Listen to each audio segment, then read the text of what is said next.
Well, hello. I have no idea what the sound is going to be like in this thing. Let's see what we've got. It's the media one. All right. Let's see. Who's here? Oh, look, there's Dharma. And hello, Emily. Oh, look, the first guest at the first live at the first, I don't know, replacement TikTok I've had to make. So, um, this is what we're looking at here so far.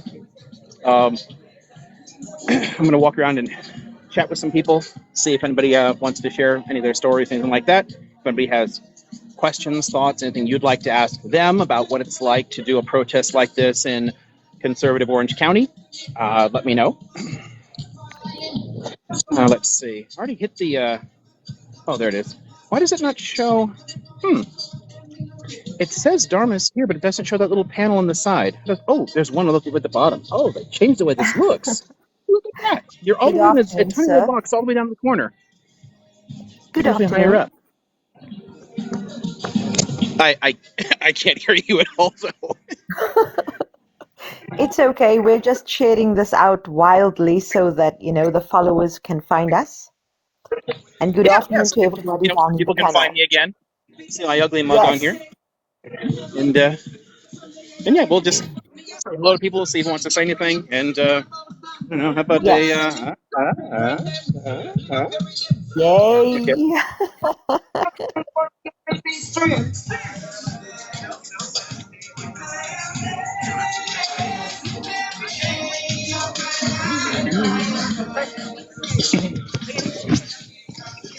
Let's see, where's that? I'm gonna flip this for a second. Let's do that. Let's see.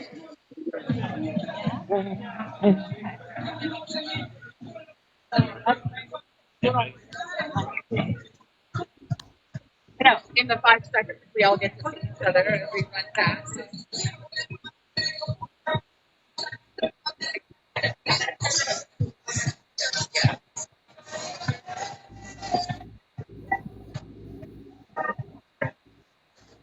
Oh no, here's one. Here's one you guys have probably heard me say a million times. So there's that. I mean, it's just why is this a complicated statement? Like, how is this complicated? Like, seriously.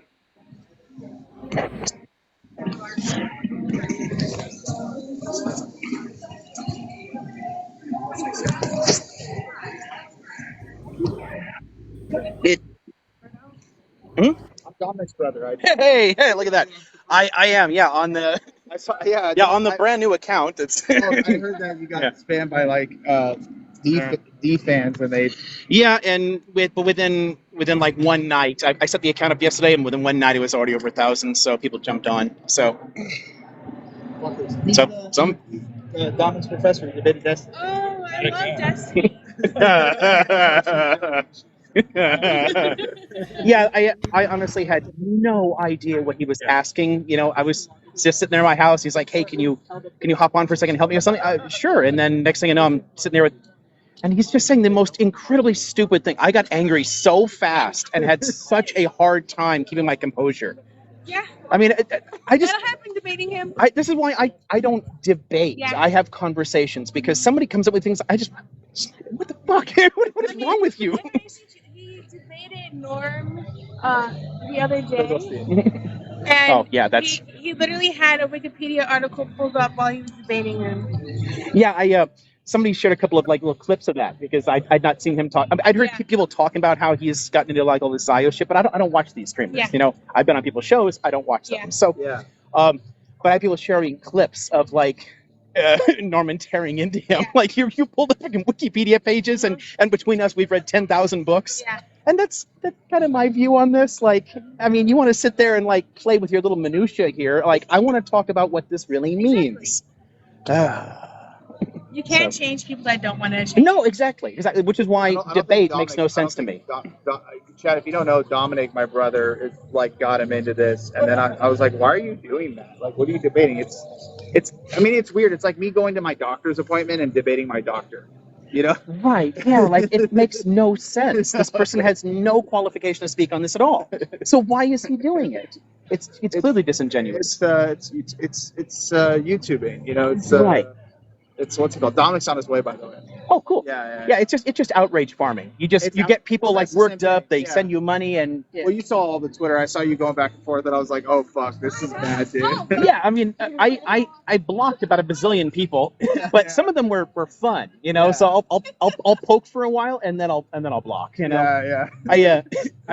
I've been getting in arguments online since before the web browsers existed. Yeah, I was on using it back in the day, like I've been bitching at watching this people. since- I was telling Dom, I was like, you guys got to do it on Twitch because Twitch is like, it's different. Like you guys were on YouTube and Kick. It's like so different. I know you're like not familiar. That's excessive. Yeah, I have a Twitch account set up, and what I've been doing is I'm using a restreamer now, or I was until this account got shut What's down. your Twitch? Account? It's always the same. It's the Liam O'Mara the Fourth. Okay, Liam O'Mara. It's just like my Twitter, my Facebook, my Instagram. They're all the same. Okay, cool. The only one that doesn't match now is one? I had to for the new TikTok. I just added PhD at the end of it. And did you get your audience back? How did you get? Well, some of it. I mean, they just passed it around. It's going to have to build back up, but you know, it got over 1,000 overnight, so I can go live again. Oh my god! But there's a few people here already, and this will go up on the YouTube. It's gonna have to. It'll take a while to get everyone back into it. They mass reported him and banned him. But yeah, it happens. Yeah, dude. So I'm also live on, obviously. Well, now you're doubly live. We make this one of those weird. Yeah. Yeah. Oh, look, and I'm over there. Oh, wow, this is trippy. Yeah. Chat. So meta. Yeah. Serves you a lesson. Don't debate. Right. Talk to calm people. Don't Yeah. get in arguments with idiots. Hi, Howdy. I'm Dominic's mom. Howdy. William. How are you? I'm Yeah. Sam. So yeah, we interacted at one point. I think Yes, briefly. Yeah. yes, we did. You're on camera now. She's a queen. She's an icon. TikTok legend. Yeah. More people. I'm Mama Sam. Yeah. Oh, look at that. We got Algerie represent here. Iranian feminists. Got all kinds of cool stuff showing up here. Look at all this. First day. Blanket. Where are the chairs? Oh, okay. So I brought the chairs. I brought. You guys here to support? Yeah, I mean, I've taught Middle East here for almost 20 years. Wow. You know, until they decided to now finally can all of us. So, For this? well, I mean, I suspect the politics played a part in their decisions, but they decided to drop all the part timers in humanities and social sciences, which I think was probably a way to palliate donors when they can't go after tenure track people. Because I've been teaching an Israel-Palestine class here for 16 years. My chair picked it up, and now she's doing a version of it. Screw that! I'm going to keep it going. Yeah, But- well, that's good to hear. But yeah, I mean, most of the classes disappear, which sucks. Yeah, I'm sorry to hear that. Yeah, I wish I knew more about that side of the school. I'm a Dodge student, so I don't really know what goes on with the history units and stuff like that. Yeah, no, I was asked to, I guess do some shifts here, keeping an eye on things, making sure assholes don't show up because, Yeah. I mean, once you've been shot at by settlers, I mean, somebody coming and yelling at me is not going to bother me. So, I mean, we had a guy with a knife. yeah, no, that's why I'm here. Yeah. Always put the tall, hairy Jew in front of you. We will stop. First line of defense. Exactly. for these kind of things, it makes sense. Anyway, but yeah, that's why they asked me to Great to spend hear. some time here. Do you want to chat with some people and share why you're here or anything? Sure. Yeah. Because I'm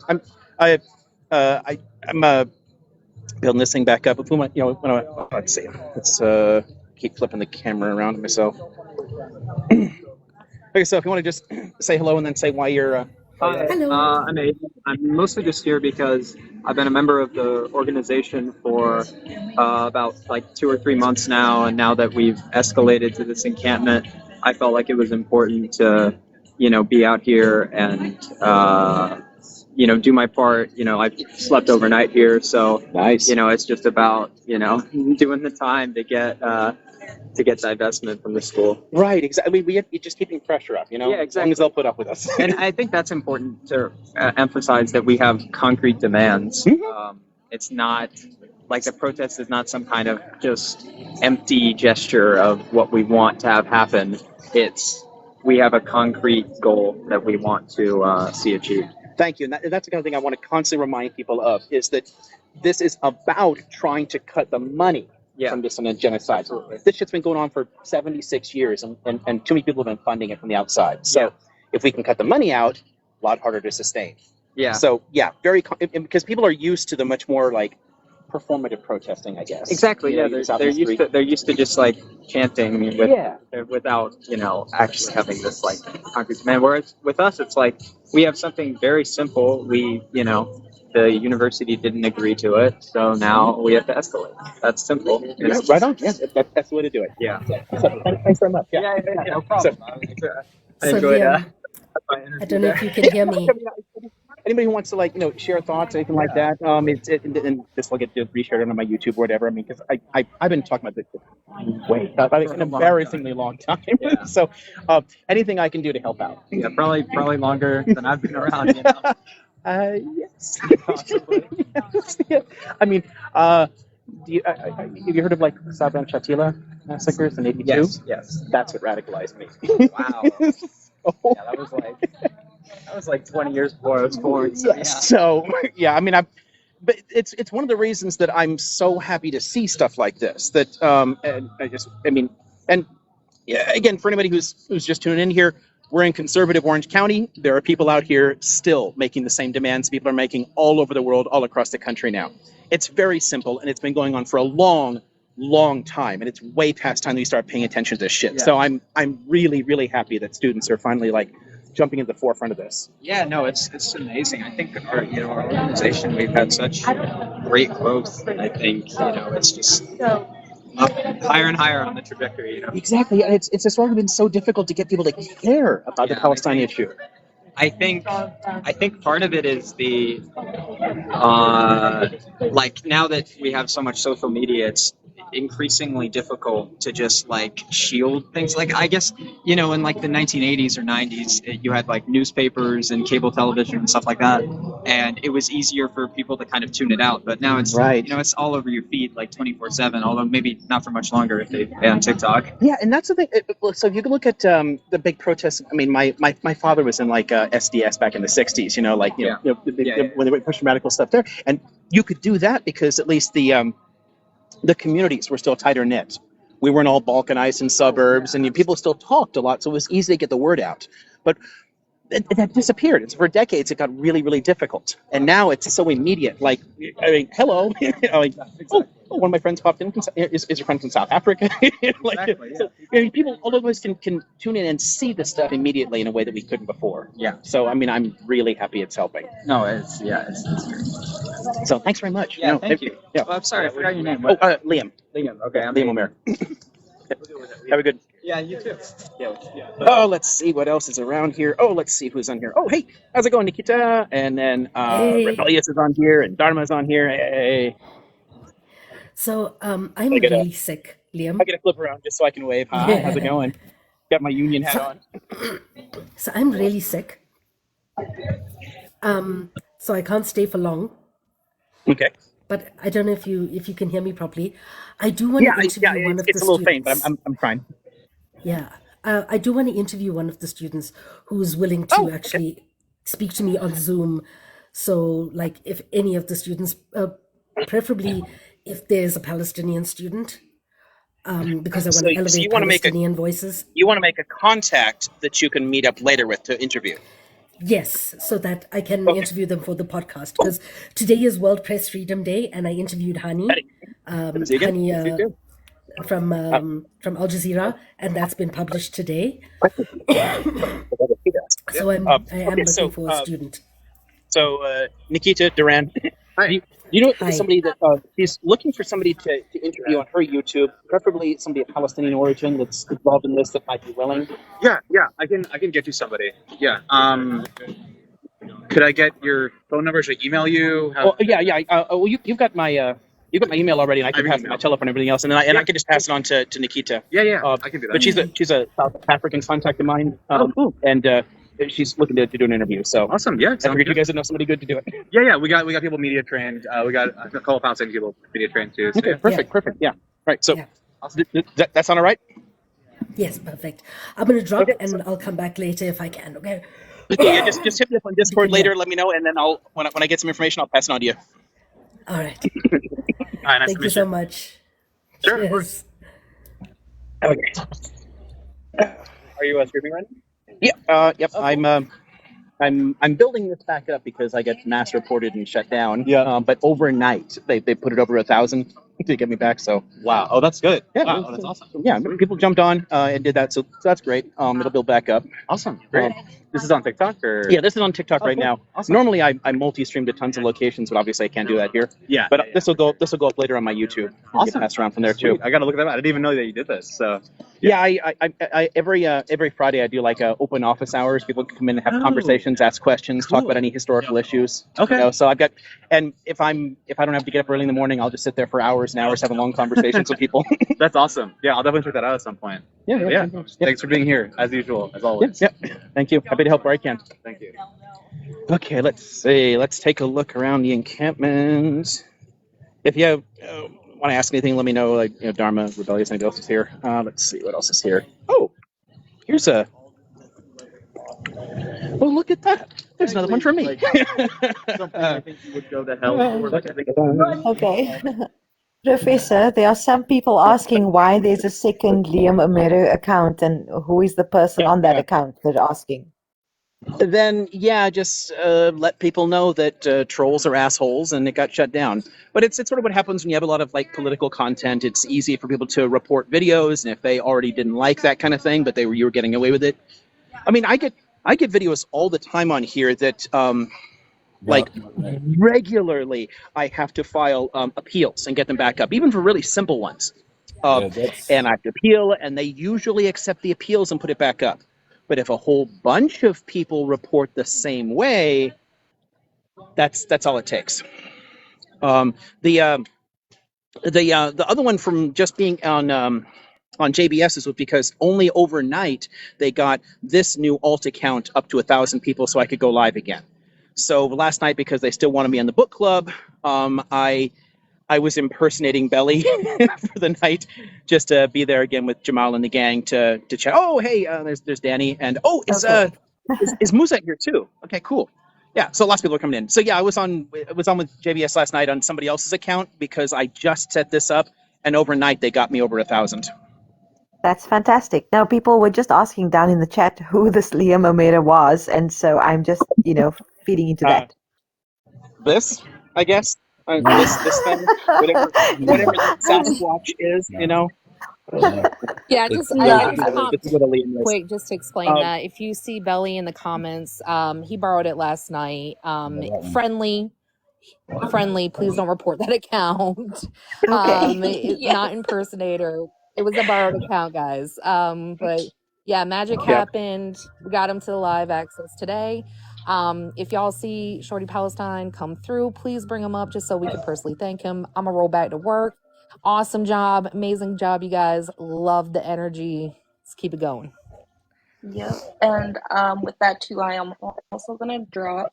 I just wanted to come in here so we can get our mutuals to know where to follow you for your new account. And people are gonna be confused for a whole week, so that's fine. I'll talk to you later. Though. Oh, that's why the question, because you're in here with the name, with the, the name on there that way. It's funny how you can't change names until a week or something. That's funky. I didn't even see that.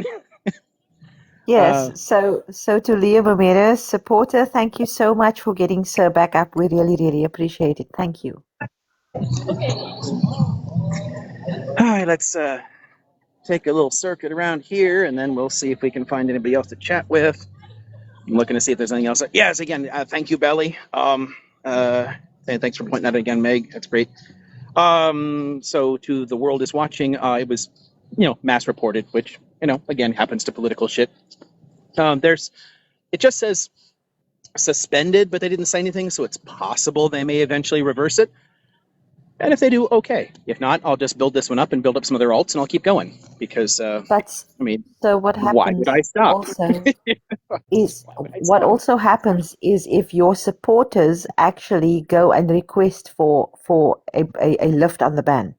So if all of us go and request a lift on the ban of your account, then they might just reverse it, because if we say, oh, this is an educational live, it's beneficial, then we can actually have them lift your ban for you if we all request. Right. Because I mean, and you can point out, I mean, it makes sense that they're going to try and, like, I don't know, object to certain language. I talk about, like, asshole white supremacist. That doesn't mean I'm a white supremacist. It means I'm teaching people about it and why it's awful. You should want Yes. that educational shit on TikTok. You should want those videos. Yes. But people report them as if they were the opposite, and that causes problems. So yeah, if Yes, of tons of other course. people will write, use my original handle. I've like mangled it to add like the 3 letters at the end. Just take that off, and you've got the original account.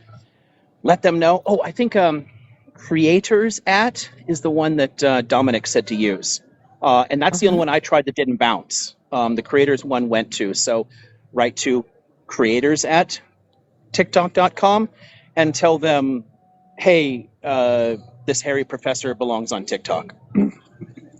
Yes, sir.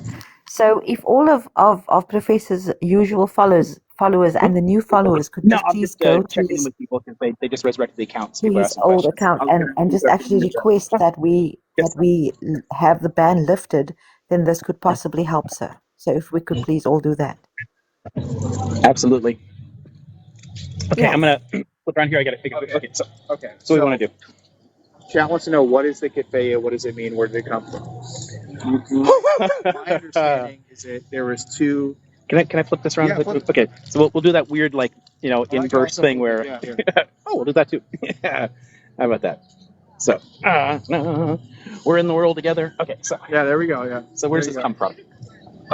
Yeah, where does it come from? Yeah, so it's there's a lot of anything that's been around that long. There's a ton of pet theories around it, but the patterns have been used in that area for thousands of years. Don't say my name.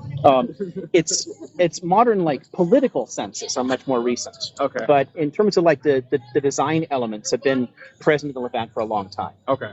So it's one of those things where everyone has a pet theory that they prefer as the true origin, but Okay. there's no. It's old enough that there's no real way to do it. So basically, it's been around for so long that there's no real way to know what the kefaya is. Exactly. Well, I mean, people give it all kinds of meanings now, and I heard that, it's like the olives and. right. People have all kinds of meanings that they've added to, and any of those are fine. Any of those, whatever one works for you, whatever makes the most sense to that. Yeah. Honestly, if a Palestinian tells you it means this to me, then it means that, and go with that. Because I'm also Lebanese, and we don't have like really a kefaya in Lebanon. It's mainly like a Palestinian thing. Right. Well, it's because it's taken on a very significant political cast in the 20th century here, but different patterns in different areas. For like the headdresses are very common. We have them, but we just don't. No one's like, oh, the Lebanese kefaya, Right. Yeah. But the actual the patterns that are on here, we have elements of that show up in mold, like Canaanite art reliefs that survive. I mean, there's certain elements of the geometric aspects of it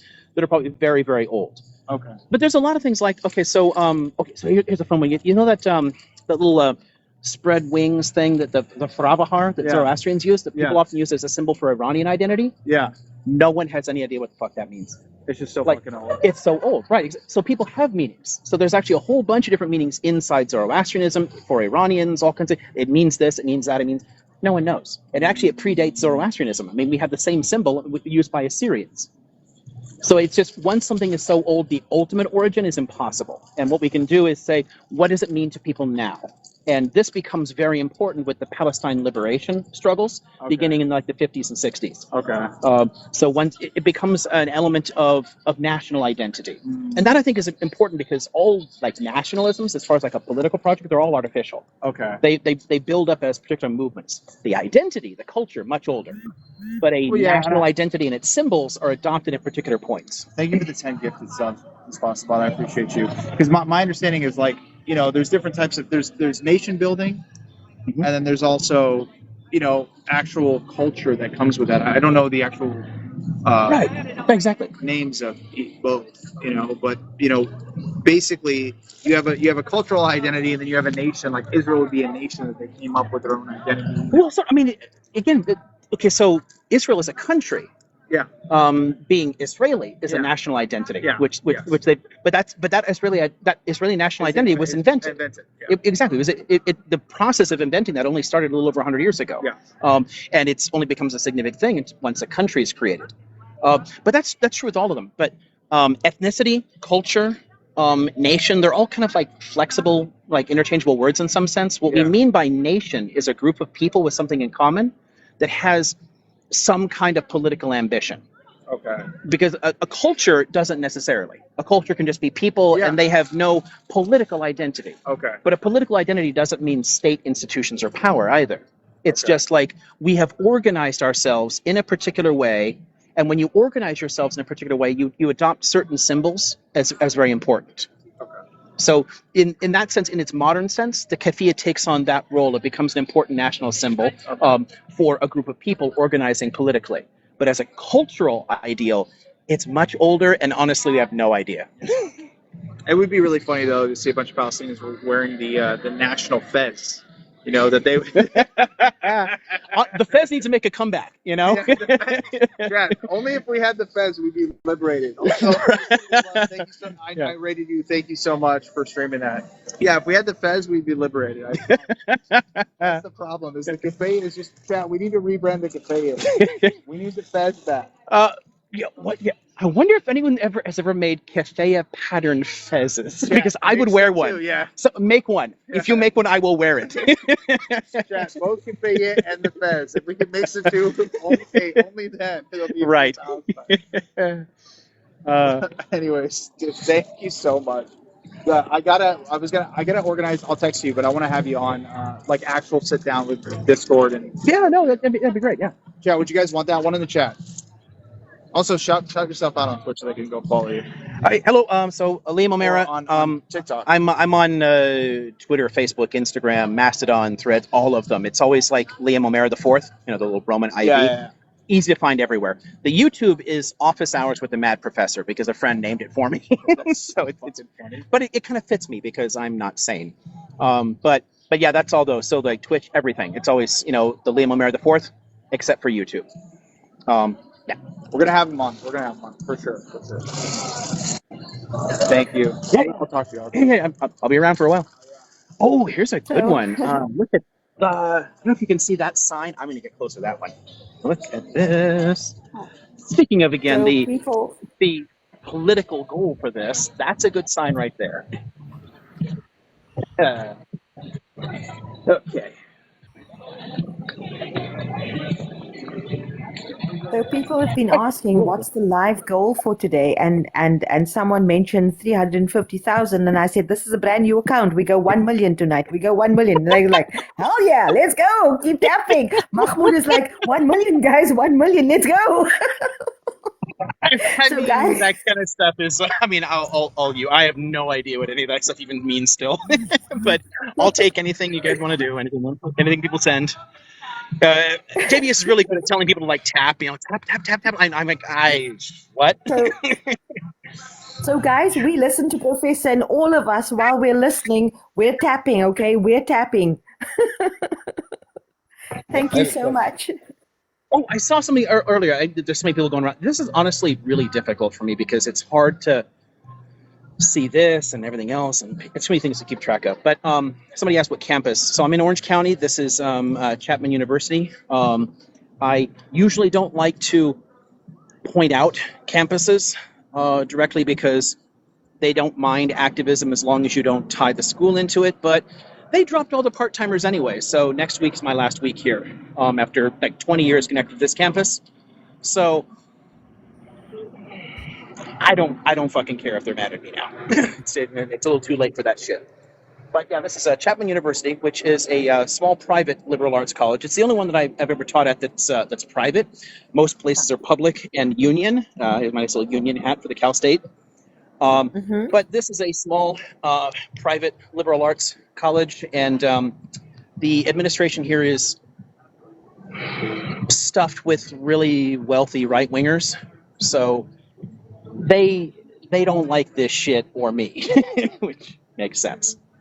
But anyway, that's where we are. I have a question. Guys, If you at guys want, least I for can the show sake you of some the of the worst students, sites at on least campus. for the We have an Ayn Rand statue on campus. I'm not even kidding. Ayn fucking Rand. And what? also Margaret Thatcher, Ronald Reagan, all kinds of like completely shitty people. So if you want to see me like flip off Ayn Rand later, I can walk that way because that's fun. Yes.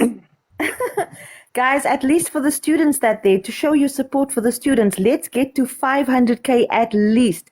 And then we all show them, listen, we're tapping for you guys. Okay? You guys are out in the rain, out in the cold, showing your support for Palestine. So we show our support for you. So we keep tapping. We get Professor to at least 500K. Come on, guys, for the students and for Professor Liam. Let's do this. Yeah, please do. Combined Especially effort, again okay? because it's a little harder to protest in places like this. So these these kids are taking a real risk. So please support them. Okay. Oh, There we let's go. see. You heard what Phil said. Let's support the students. I have a question, Liam. Some nice art floating around here. Teddy bears. Here's one with about my level of artistic talent. That's about all I could do. So, it's a nice big one over here. I'm gonna show some more signs off. I have a question. If you have a moment. Yeah, look at all that. You can Start on ask, this side. Dwayne. I don't think you can hear me though. I can hear you and I can repeat it maybe. Yeah, I will struggle a little bit sound wise. So yeah, shout at me. Yes. Okay, You so can tell me, then I will repeat.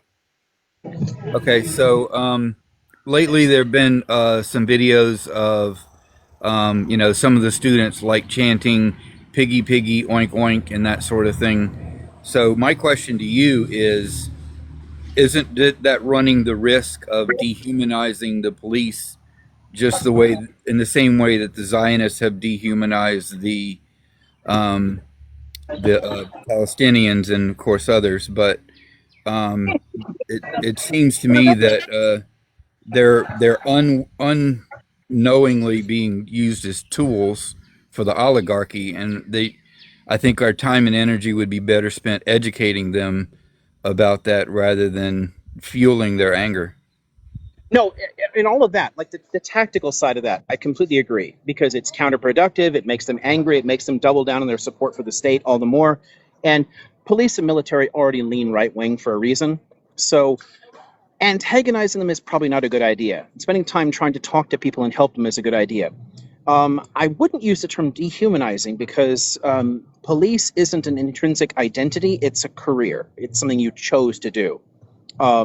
It's like when people conflate Jew and Zionist. Zionist is an ideology. Jew is something you're born into, or it's a cultural identity. It has nothing to do with like what people believe. So so you can defend that kind of language attacking police as a profession, just in the same way that I don't really have a problem with like ACAB or class traitor or all the rest of that shit. But I do agree it's counterproductive, and I don't like seeing it at chance for that reason because it antagonizes people who already want an excuse to bash heads. So why do it? That's the point. I mean, you can think ACAB, you don't have to shout it in someone's face. So that's all I'd say there. Okay, thank you. Yeah, like Danny's point, like just don't talk, don't engage. It's better honestly just to ignore their presence, and as long as you ignore them, they will oftentimes ignore you too. So it's beneficial that way as well.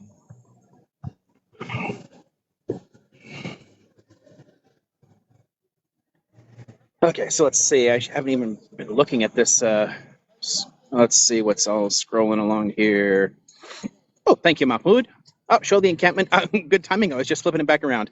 I'm flipping this thing, constantly because I think it'd be weird to have nothing but a disembodied voice. But let's see. I think also TikTok likes seeing people, or they don't think you're actually live or something. Let's see. Good energy. Get the account. Oh, this is nice. Okay, so mostly just people saying hello and cheering it on. Okay, cool. Want to make sure I wasn't missing anything. And oh yes, a lot of that in terms of engaging with police is from experience too. Let's see. Yeah, I don't think I've ever really gone around like recording any of the buildings here either too. This is one of the older ones. There's a handful of buildings on campus that used to be part of the original Orange High School.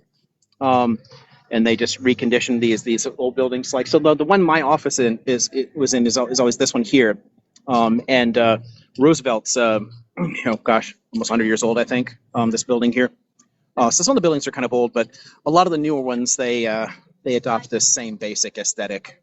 There's a lot of very generic modern brick looks. Let's see where to go now. What time is it? Okay, I don't see anybody here.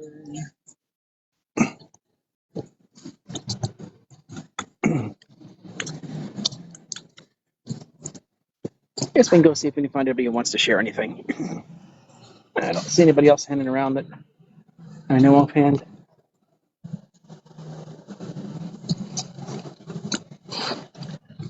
So I have a question. I have an answer. Let's see if they match. Okay, I would like to know from the students, were they informed of possible repercussions if they were to do this, like repercussions to their degrees, repercussions to their educational status? Were they informed of what could possibly happen if they do this, and what are further steps that they can take, kind of thing? Yeah, we can. When you get somebody that, a lot of people are eating, so I'm trying to. There's tons of people like it's lunchtime, so tons of people are having lunch. But next time I get somebody on, we can ask. But I can tell you from what I've heard already, the campus has actually been pretty tolerant of this. If it got rowdy or people started attacking it, that would be different. But so far, it's been pretty chill. So I don't think that they've had any real warnings like that yet. But yeah, we'll see if anything's been heard. Especially if I can find one of the organizers like Myth or Duran or somebody. That's what I'm looking for now, actually.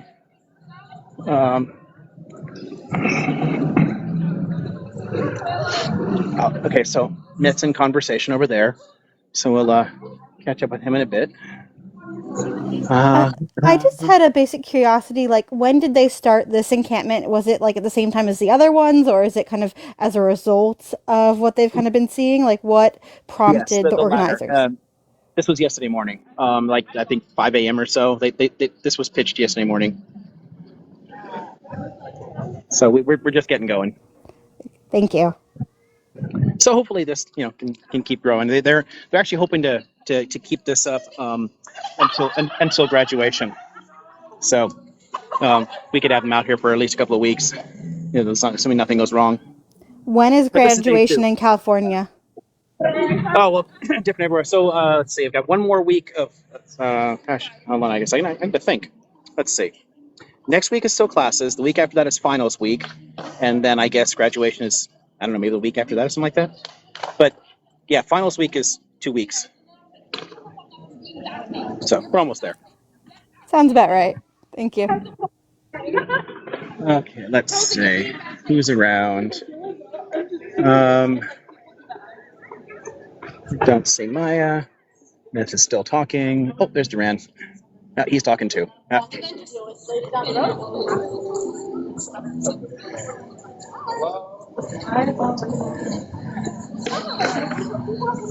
Seems like everyone I know is talking, or people are eating. Let's see what we can do. I'll let you know, though, what we come up with. Will do. All right. See you later. Hey, how's it going? Hey, are you interested in chatting at all? Sharing a few thoughts about this? Yeah. Sorry. Do you guys mind giving me? All right. Cool. Yeah. But hey, thanks so much for coming out. Yeah. Thanks for you. Yeah. See you soon, man. See you soon. Nice to meet you. Nice to meet you too. Thank you. Of course. Of course. Bye. Nice to meet you. Nice to meet you. It was great meeting you. Well, I hope you enjoyed Star Wars. Yeah. See you Tuesday.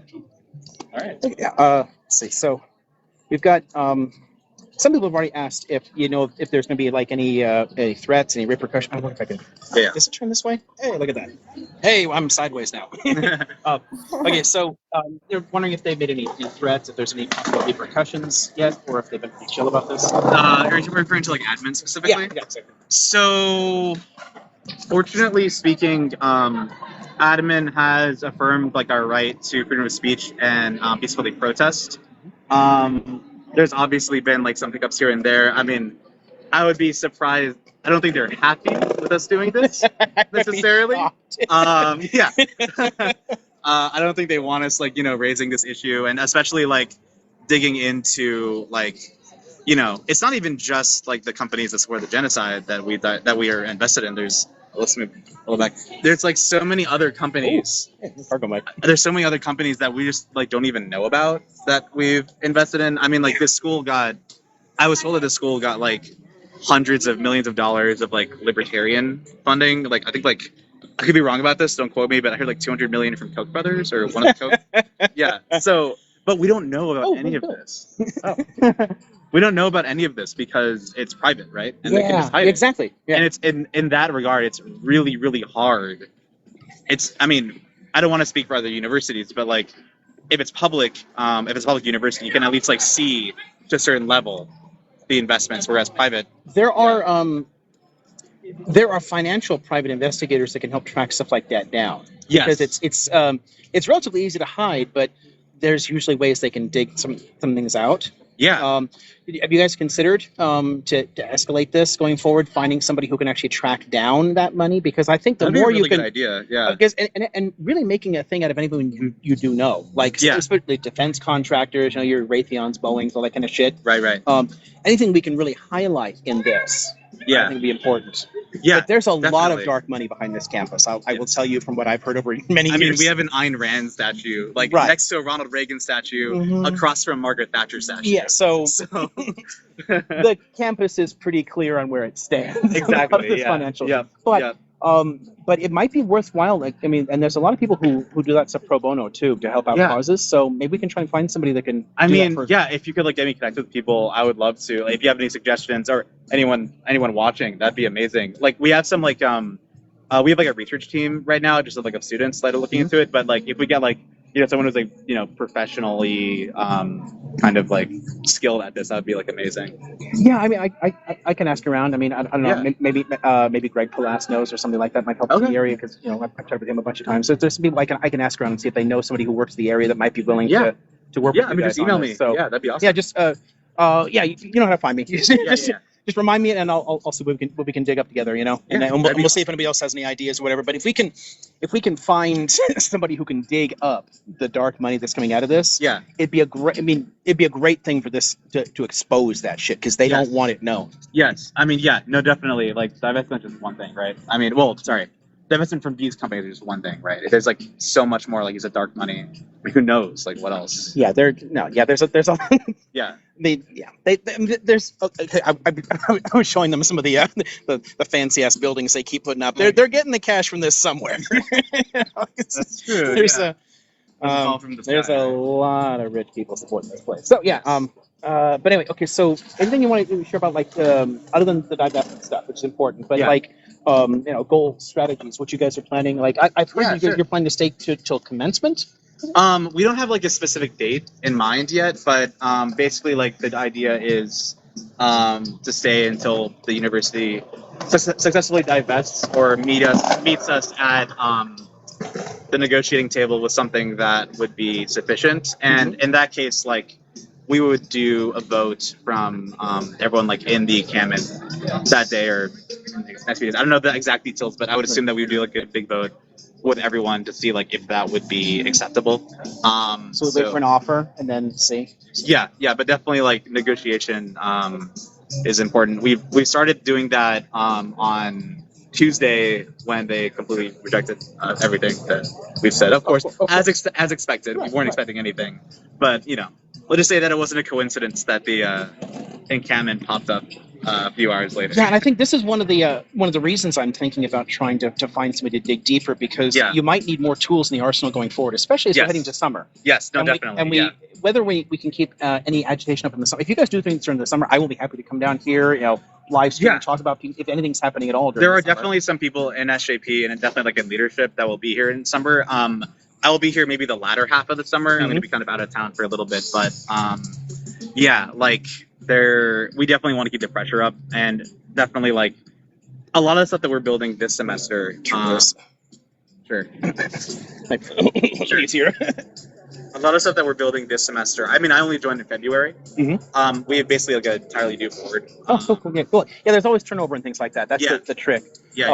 And but yeah, if anything kind of keeps up, Yeah, we basically we want this semester to be like a foundation. Like we don't want this to just kind of be like our last hurrah or whatever. Yes. We want to continue building this, and obviously there's going to be maybe less momentum during the summer just because there aren't as many students. Right. But we want to continue it into the fall, into the next semester. Any kind of energy you can sustain, it's easier to jump right back in September. And keep things going. And I saw one sign here earlier, free Palestine in our lifetimes. Yes. I think that's the key here. We all have to understand this is a long-term struggle, and it's good to remind people that are getting into it now that this is a hard fight. There's a lot of grizzled veterans that have been doing this. But keeping this pressure up, we are having a real effect now. And again, cheer these folks on. They're doing great work. This is important, right? And it's again why I want to hope this keeps going. So if there's anything I can do during the summer or next year, let me know, and we'll see if we can find people, because I think it'd be a good idea to build up some more tools, some more things that you can use to threaten them with. Yeah. Right. Another one would be just streaming in general, getting more media here. Yeah. Getting more big names here. Yeah, for sure. We're talking to some people right now. Great. Yeah. So yeah, and anything we can do there. So if there's anything that I can do or anybody in my crew can do can help out, let me know. Definitely. I mean, well, I don't know if we want to talk about this on the live. No, I'm just saying, if there's anything, I'm thinking just in general what we can do. So specifically the thing next week that we were emailing about earlier. Oh, I don't know if I saw it. Okay. I fall back. Oh no, the thing that I'm doing. Yes. Oh, okay, cool. I mean, I thought okay. somebody else. Can we talk about that on the live? Or? Yeah, I don't care. Okay, cool. Yeah. So so we were planning to have Dr. Amaro come and do a guest lecture for SJP on the history of Palestine, which would be awesome. I mean, we kind of had the plans before we started all of this, but I mean, if you'd rather do it on the encampment site, I feel like I don't mind at all. Yeah. And honestly, something like that. Again, the trick about that, and when we're planning things like that, so the same thing we have with the law school and everything else. If you've got an hour, you can't talk about much, but we can keep doing it. Yeah. So what you can do is maybe we can do it out here. I've got no problem sitting outside, whatever. And if you guys want to do any later ones, follow-ups, discussions, just conversations in general, I'm always happy to help where I can. That'd be awesome. I mean, I don't know what your schedule is today, or the next few days, but talk to me, talk to exec, and we could definitely get you on the mic sometime soon. Yeah, just let us know. Yeah. So, again, happy to help where I can. But that's Wednesday, right?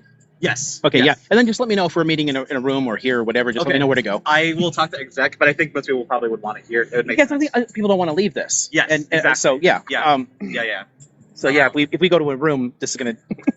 Exactly. No one's going to come. Exactly. Yeah. They have to guard this. I mean, we got a really big turnout yesterday when the professors spoke. Probably 200, 300 people came. Right on. Yeah. It was crazy. Absolutely insane. They were speaking on the stairs up there, and I mean, I think that would be a really good location for that. We also have a projector, so we can even do slides. It's possible. I mean, I'm going to put some. Well, I think a lot of my slides wouldn't. I mean, anything with text on it's going to look funky anyway. Okay. I could try and make something that would look good on an outside projector. I mean, nothing fancy. But we can see if I find time over the weekend to do that. But if nothing else, just I'll sit in a speaker and we can get people around. And if not, just speaking the few studies that yesterday would be amazing. Yeah. Fine. Yeah. No, outside would be great. Yeah. Awesome. Well, anything else? Okay. So did let's see. Yeah. Any questions? Let's see. Did anybody have any questions?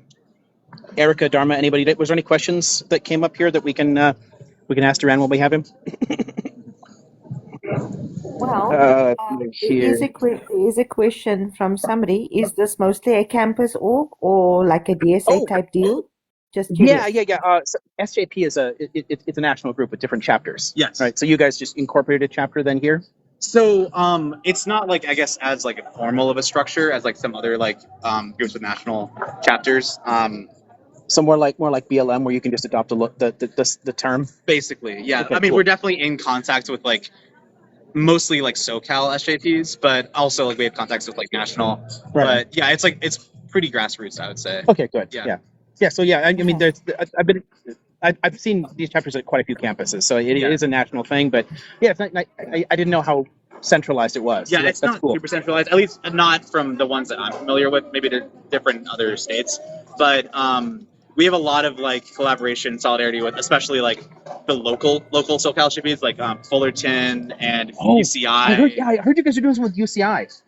Somebody said that there's some people coming from UCI next week or something like that. Oh, I didn't hear about that actually. Okay, cool. Yeah. So, But I was actually at UCI on Monday because like right on. they so the pigs like kind of like surrounded the encampment and weren't allowing people to leave, even like supply runners and stuff like that. So basically, like they feel like if you get other people like me, for example, to come and run supplies for them.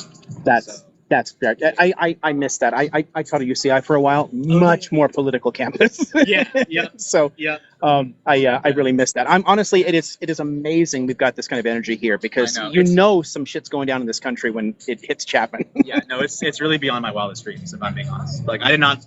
If you told me that we were gonna have this, like when I joined in February, I would call you crazy. Yeah, no, I would have said the same thing. I mean, Yeah. 20 years here, I've never seen anything close to this. Yeah. I mean, it's for an issue that this contentious in Orange County. Yeah. So this is amazing. It feels like I was obviously not born. I was not alive during '68, but like from what I've read, it feels kind of like we have a similar kind of energy because that was like the last major time that I'm aware of that there was like mass encampments all over. I mean, there was some for like apartheid South Africa. And there were some there, and there was also some scattered ones around Occupy, but that never took off as much here. It was less like I guess the goals were maybe less specific than the ones we had. Yeah, exactly. So it's a lot harder to sustain energy and things like that. So it tended to fizzle. Right. But if this keeps up, that's the closest parallels take us back into the late '60s, early '70s. That kind of energy, and really we had much closer knit communities at the time. We weren't as dependent upon media. But today with more decentralized media, we can break the stranglehold of the newspapers and television and get back to this kind of community organizing. Like alt media, the good ones, have been really helpful with this for sure. Like, I mean, I've been talking to like some alt media guys like that have showed up. It was great. Good. And also the lame stream media, but fortunately, from the coverage that I was familiar with, it was mostly good. From yesterday. Have we got any contact to Pacifica yet? I don't know. The like Democracy Now type. Oh, our local no, I don't think broadcaster. So. No. Not that I'm aware of. No. Okay. I did an interview with ABC yesterday. Though. Oh, okay, cool. Well, like a brief. Cool. Okay, another question. But at least they're doing it. No, it was good, and the reporter was really like kind and very understanding. Like not something I expected from the lame stream media. So honestly, again, I'm very happy they're covering it at all because I expect them to bury this kind of thing. Definitely, so But again, this is something to keep people energized too. The more you build this kind of stuff up, the more the media has to pay attention. As soon as the media has to pay attention, that gets the political class and the donor class to care. Exactly. Yeah. So again, you guys are doing great work. So if nobody else has anything else I can ask, then yes, we'll get back to wandering around. There is a question down in the comments, but Nikita has come up. Maybe she would like to ask a question on live right now. Ask that question first, Dhamma, please. Okay. So Rebellious asked earlier, if Chapman receives any state money, couldn't a State Freedom of Information Act request be made? No, they're not. They're entirely private. Okay. So they're private and they're distantly affiliated with a Christian organization, but it's not overtly Christian, but it is technically connected to a church. So it's not connected to state money at all. Okay. If Nikita had anything, otherwise I gotta let this guy get back to work. Not a question. It is a suggestion. When you're looking for the paper trail for the dark money, ask a journalism student to actually do the digging. Yeah. It's why immediately people like Greg Palast popped into my head. So yeah, I've got some people that I would ask first and see if they know. Yeah, ask a journalism student Mm-hmm. because journalism students are the best at digging up paper trails. Some students. Okay, yeah, I think I know a few people here. Okay, yeah, I'll look into that here. Okay, cool. But anyway, Yeah. yeah, we'll be in touch and we'll see what we can figure out there for sure. Because it'll take a while to find stuff, but I would love to have that in our back pocket as you're ratcheting up negotiations. I think that's a really smart idea. Yeah. Okay, Yeah. cool. So, Awesome. yep. So we'll see you around. Without Okay, let's see. We're okay, at screen without now. too many specifics, sir. What was Without that? too many specifics, Mhm. is there any plans for continuity into the summer with this program? Yeah, that's what they were just talking about. It's harder to keep too much up because a lot of people leave during summer here, and it is a very small campus. It's not like we're on one of the huge state schools. Um, but they are intending to keep things organized with the people who are still present, because there are people who are going to be living here during the summer, and planning to continue from that smaller movement back into something into the fall. Which is that this is the way to do it. Think long term, you know. Yes, of course. Oh, hey, so we've got a reference there to SJP at UCI. Yeah, so shout out to my graduate alma mater. Both my graduate degrees are UCI. So I'm an anteater. Did you know I'm an anteater? Do I look like an anteater? But I'm an anteater. So yeah, UCI. And it could have been worse. I mean, Santa Cruz is a banana slug. Who picks these mascots? Like seriously, do you want to be a banana slug? Really? I'll take the Ew. anteater. Thank you. Anteaters are good. Oh, hey, thanks, Danny. Thank you. Thanks for seeing the my anteater resemblance. That's great. Okay, let's just back around, get another view of this. Okay, let's just check out the scene for a minute.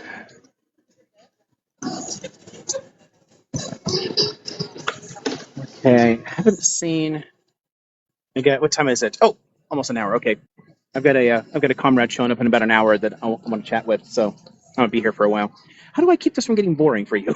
What can we do next? Somebody give me an idea. What do we want to do?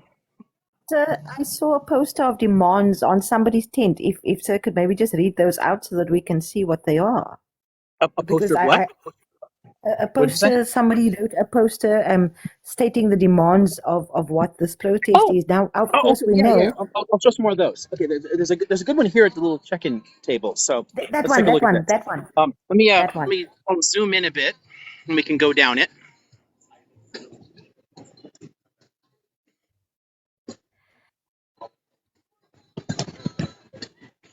I don't have my glasses on. I can't read. Sir must read. It isn't legible yet. I No. don't know. Screenshot it. Maybe come back. I don't know if I Okay. can get any clearer than that. I could try turning it sideways. I don't know if that'll work. No. But, Ouch. okay. All right. So, the big headlines help here. Divestment is important. Hit him in the pocketbook. That's the key.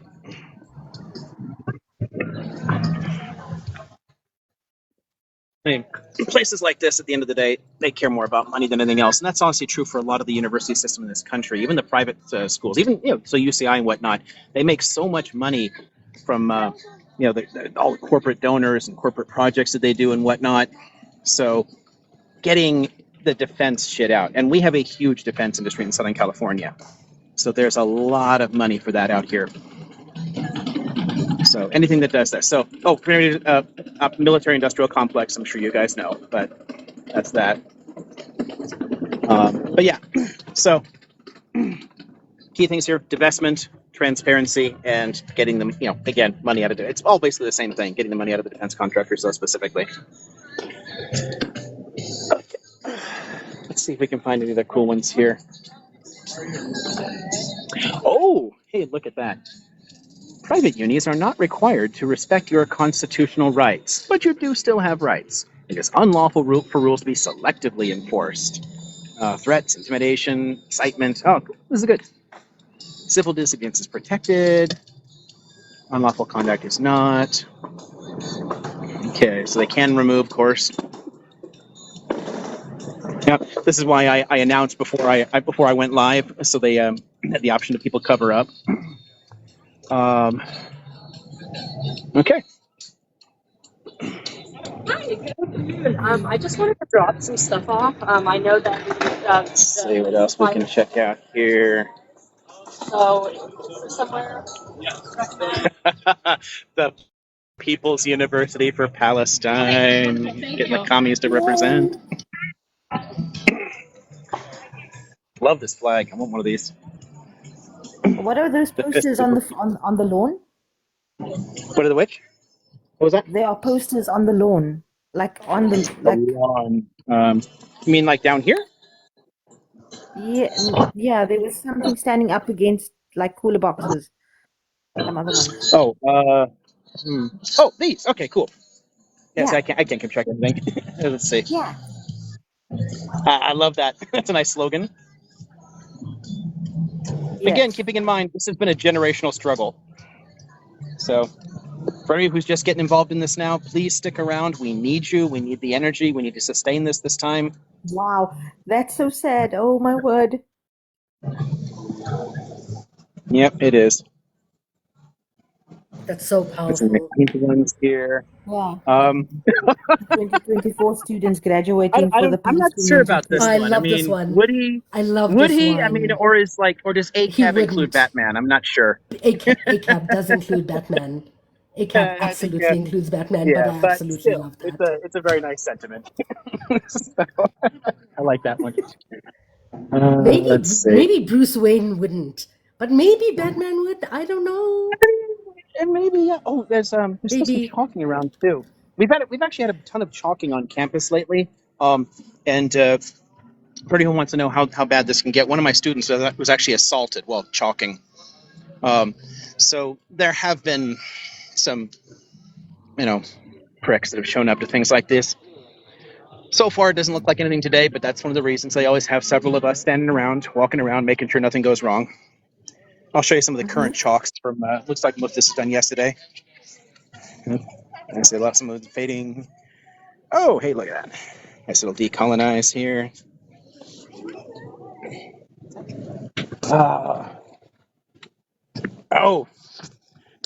Oh, look at this one. A little Bushnell quote. Look at that.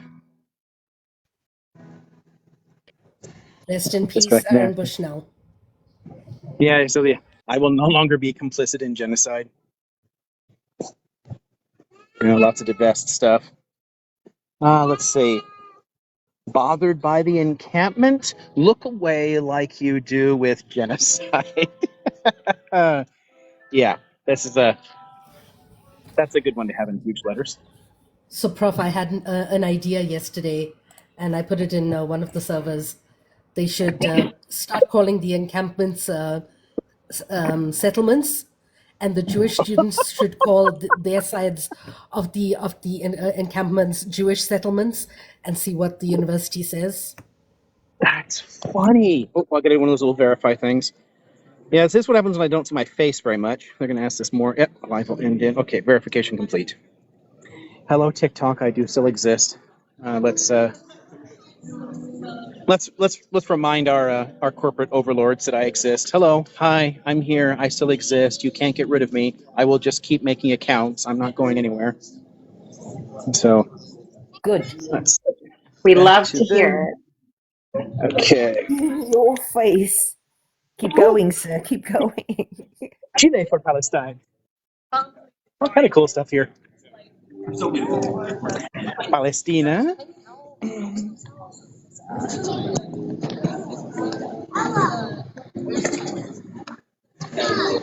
La Raza pa Gaza. Ooh. Gaza Libre for us Cold War veterans.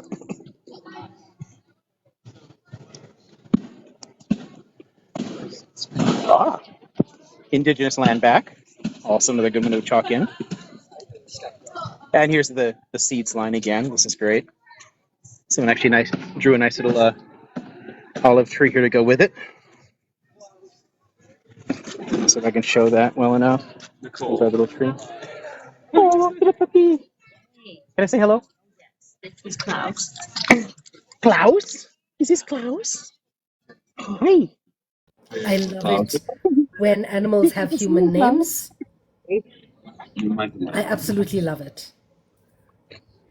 Let's see if the face looks like Klaus. Say hello, Klaus.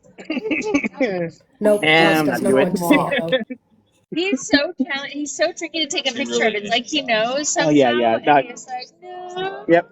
One of my cats is the same way. You know, every time I yank it to the face, nope, immediately moves. Oh, I'm like, I don't know. You could possibly know, but It's great. Yeah. Cutie pie. Let's. Um. Let's go. Oh, look at all this water. Let's get some more signs. Oh, here's one for all of our bird fans. Where's And then Birdie? we have a few of those. Birdie and Emily. Actually, I'm gonna try to screenshot that for tomorrow as well. Let her know that Ms. Baraja was here. Stand still, Dharma, Okay. stand still. I'm can you hear me? screenshotting, stand still. Yes, Queers for Palestine represent. What was I'm that? in the Stand still, committee. go back to Birdie. I want to screenshot. Thanks.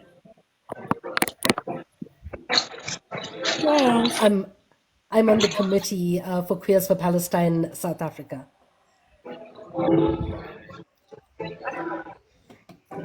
Yes, you Yeah, I mean, are. why is okay? This is an important one.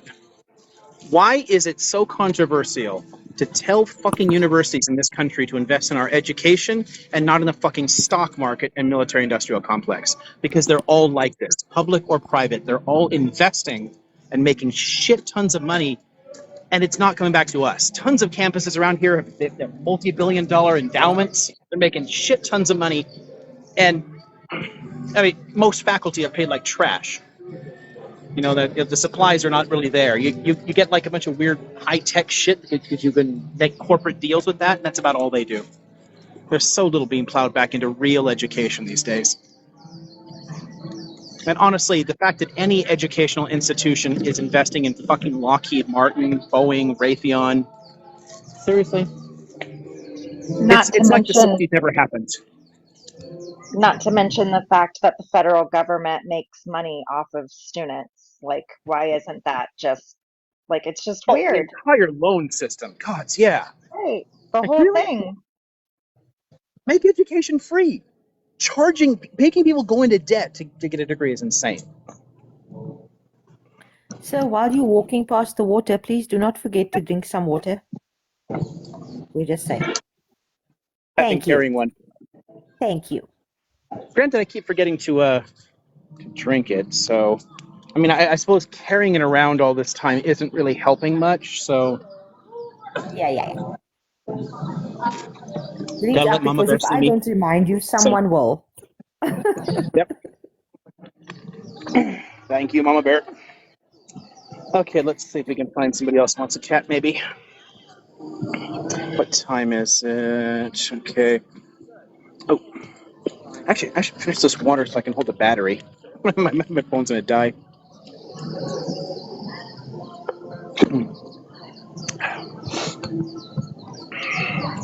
One thing I found, and I'm not yet sure if it's the IP of my phone or the IP from using Belly's account. But while I was in JBS's thing twice yesterday, I got thrown out with a little message that said, "You are not able to go live on your phone," but it always let me go back immediately. But it kicked me out a couple of times. But it didn't after I turned on my VPN. So I'm streaming this with VPN because I didn't want to just drop out suddenly on y'all. Yes. But I'm not sure if it's because it was somebody else's account or it's because they're watching my IP to keep me off. So I don't know if anybody knows how I can It's figure that both. out or whether we It's just got to experiment. But it's both. So you it's have to it's keep gonna on kill my using a battery. VPN. I think with the activity on your last account, they sort of flagged anything coming from your IP. So you've got to be aware of that. They will suppress anything coming from your IP. So using a VPN is a good idea. Yeah, which at home is totally fine because I'm plugged in all the time when I'm walking around. So I I brought the skinniest battery I had to plug into this thing. Awesome. So let me do that now and top this back Thanks, up a little bit. There Rebellious. we go. Charging up. Okay. And I gotta hold it a Yes, little lower so I can see the Rebellious. cameras. It's gone from werewolf. What? No, not werewolf. Something that Elsa said to something else, and now to Mama Bear. Yes, I was the nurse last week, and now I'm Mama Bear. Okay. Whatever works. Whatever works. Not like I'm terribly consistent.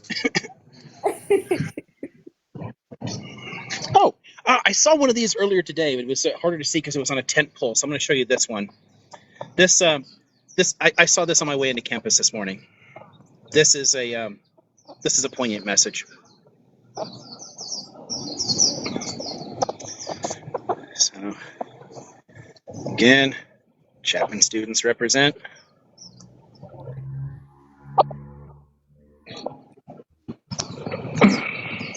Nice little Guys, flag in the please tree. remember, we are tapping today for the students and for Professor Liam. So, guys, it's double overtime. Let's keep going. Let's keep going. Thank you so much. Uh-oh. There's someone in a settler knit kippah over there. It's not as certain in the U.S., but those designs in Israel always identify you with the right. So I hopefully didn't that doesn't get see really crowd. what sign, You didn't see what? what symbol is identified with the right. Oh, okay. So, gosh, I'm not going to zoom in on somebody that's just a random stranger, but there's a gal over here. Okay, so, so y'all know what I mean by kippah, right? So but when they're like knit designs, so like colorful ones, multicolors, patterns, things like that. The knit kippot in Israel connect you to the settlers. So it's at least probable here, and I very, very seldom see kippot on campus. So I suspect she's here to keep an eye on us. But the only key is if they're going to call somebody else, because I did have people come yesterday. Yesterday there were some people came around and attacked, harassed, yelled at people, and they had to be carted off. And then again, one of my students was assaulted while chalking, so they had to establish a no chalking alone rule, which they should have had to begin with. But you learn these lessons as you go. This is pretty new for this kind of campus to get involved in this stuff politically. So and bully for them.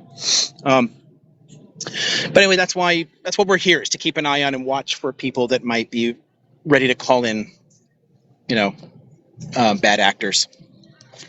Yeah, well, and I if I may, I have a question too, because earlier today, some of us were talking in Schmitty's live about what violent really means, and someone, Nikki, Awesome, was saying in the chat too, like kind of watching some of the rhetoric that we're going to see coming out, calling riots or some of these types of Oh yeah. things, to to bring attention to that, and maybe some of your thoughts on that, some of your thoughts on when things are when property is damaged, or when we have kind of infiltrators that will kind of take advantage in those situations. We saw that with BLM, and we can expect to see that here. Can you speak to that a little bit? Yeah, I can. Actually, good opportunity to take a short break. I'm going to sit down for a second. But this one's nice. I wanted to show this. Here's another birdie for us. Is that a hummingbird maybe? By the beak It's maybe? I don't know. beautiful. I love it. It's Yeah, it's it looks pretty. like a hummingbird. Cage bird sings. Screenshotting the Oh, birdie. the Palestine sunbird. So I don't know what a sunbird is, but maybe that's what that is. I'm screenshotting the birdie. Shut Never up. die. All right, so Yeah, I just typed oh, it in the you want to chat see the bird that again? that looks like a Palestinian sunbird. Do you Yeah, know, cool. random fact, the national bird of Palestine, not bird, the national flower of Palestine is the iris. Oh, cool. Yeah, I didn't know that. I wrote a poem. Let me find it quickly and I can share it with you all. Yeah, Please do. a bench freed up. Sweet. Yeah, honestly, I don't even know what the state bird or flower for California, for crying out loud. I'm Not the kind of thing I can usually keep track of. But yeah, sunbird, that's cool. I'll have to look up what a sunbird is later. Okay, so about the language, tactics, things like that. Do, do, If I do you know understand the what this? question right, you guys can let me know. Um, Okay. the at this stage in organizing, it's I think quite important to present an image that you are not violent, because the key to this is to gain public sympathy. It's to show people who you are and what your movement is really about. And this movement is not about hurting people, it's about helping people. It's not about unaliving, it's about saving lives. So the more we can adopt that nonviolent ethos, the more we can project that, the more we can keep our language moderated, the better it looks, because we're trying to change the opinions of Americans. We're trying to reach American Christians and diaspora Jews here. We're trying to change people's minds in this country, and that's the way to do it.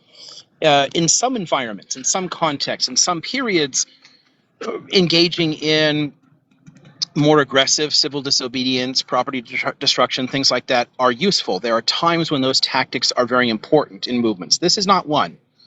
And the key always is to keep in mind what's really happening. What are the key goals? What's happening at different moments? And that tells you when and why you use certain tactics. We are in a persuasion mode. And honestly, that is the thing I'm most excited about this whole thing, because most Americans have generally not given a shit about this, or they have aggressively taken the other side based on almost no evidence at all. Because, quite frankly, the Israelis and Zionists are much better at outreach. They did a really good job of convincing people of their bullshit and spinning the story in a way that made sense to people who knew nothing about it. This is undermining that. This is changing that. And that's important. As soon as this gets aggressive, as soon as this gets rowdy, then the media attacks us. I'll tell you, I could show you later sometime. Maybe I took screenshots of it. I got an email this morning to one of my other campus emails. This is the one down in San Diego. And it's from an outside sender, but it's a Republican organization that's trying to reach out to faculty. And like the headline is end woke university tolerance or something like that. What they're trying to do is get people on the side of cracking down on student protesters. And they're saying that the universities are tolerating lawlessness and rowdiness and like this having a freaking tent here and having lunch is somehow a freaking threat to people. But they're really good at playing on certain language, using certain things, and they will use terms like riot and disorder, lawlessness, because those are trigger words. And especially in an American case, for anybody overseas, I don't think most people appreciate just how fucking far right wing this country is. As soon as you mention law and order, most liberals roll over immediately and fluff the cops. Like it's really, really hard to get people to onto your side if anybody can use that language. So their rhetoric is important, and they will use it, and they will use it consistently against us. The only antidote to that is for us to be as peaceful and passive as possible while being civilly disobedient and setting up these encampments. The more quiescent we are, the harder it is for them to spin it, because the media is showing up.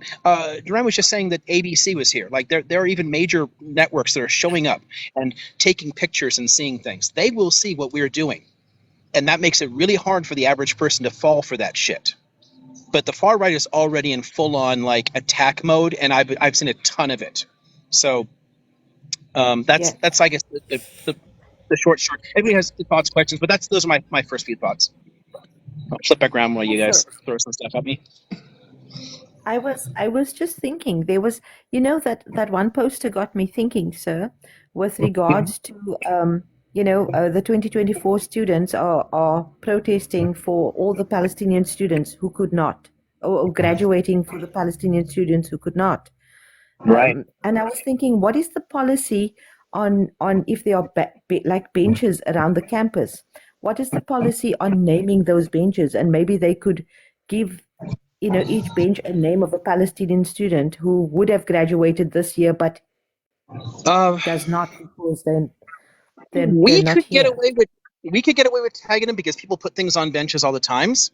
But everything on this campus, I mean, okay, I can't resist adding a little bit of a joke to the story. Every building is named for something. Okay, but every building also has multiple sections with different names named for different donors, and then classrooms named for different donors, and subsections of classrooms named for different donors. At some point we're going to get like the Henry Kissinger Memorial Urinal. I mean, this campus will sell fucking everything to anybody. Like, there is so much shit on this place from dark money and billionaire money that they've taken in. Everything's got a name on it already. They're never going to name a bench after a Palestinian child. We could, but they will name here. Like, one of the buildings I teach in all the time, the walls are covered with fucking Henry Kissinger and George Bush's Jr. and Senior and Reagan, and because one of the campus's like donors and somebody who was affiliated with them for a while was an ambassador for the Republicans. So I get to look at like fucking Gerald Ford and Henry Kissinger in giant photos covering the entire wall. This campus has made its opinions clear.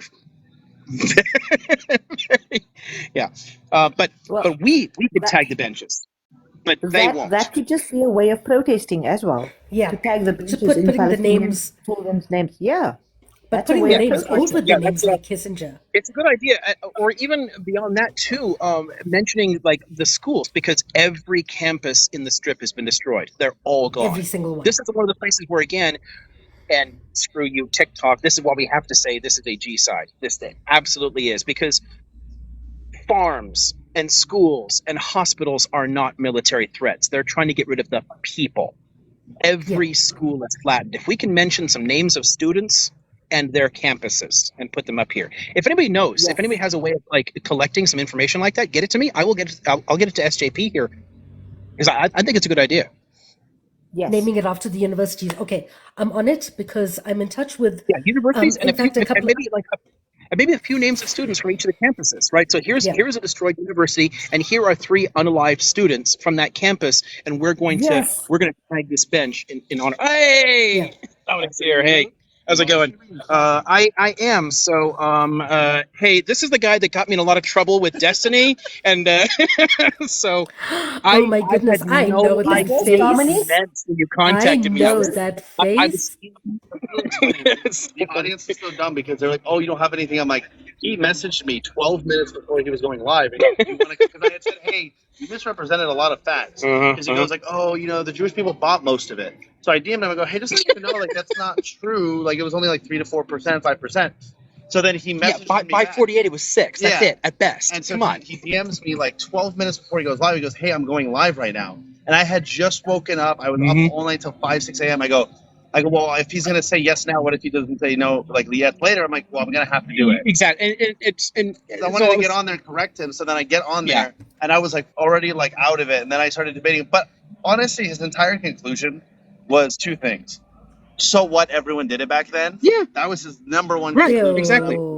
Pro-imperialism. Yeah. And then the other one was, that was his like main one. And then the other one was like, well, I'm 50-50 on it, but like they didn't have a choice, so you can't be mad at them either. And I'm like, that's not, you can't pass blame onto someone else. Right. Yeah. I mean, that was the 2 major conclusions. And honestly, one of the only good reasons to engage with people like that is to bring that out. Yeah. Because at the end of the day, they don't actually have any good arguments. They have arguments that make them racist and imperialists. Yeah. It's like, if you're okay with land theft and the rule of force, and he was. Yeah, he said was, yeah. They conquered it. They took it. Well, not even that. So, he kept saying it was normal, and because the word ethnic cleansing didn't exist, everyone thought this was normal. I go, the word right. too. Yeah, it's not like we didn't have the concept of ethnic cleansing. Just the absence of the word, he's saying it doesn't matter. Yeah. Like, who cares? Yeah, I was like, that's the equivalent of saying because the word slavery didn't exist, slavery was okay. Right. And I was like, that doesn't make sense because we obviously know it was wrong. He goes, no. I go, you know how I know it was wrong? They fought back. Yes. I go, if it wasn't wrong, why would they bother fighting?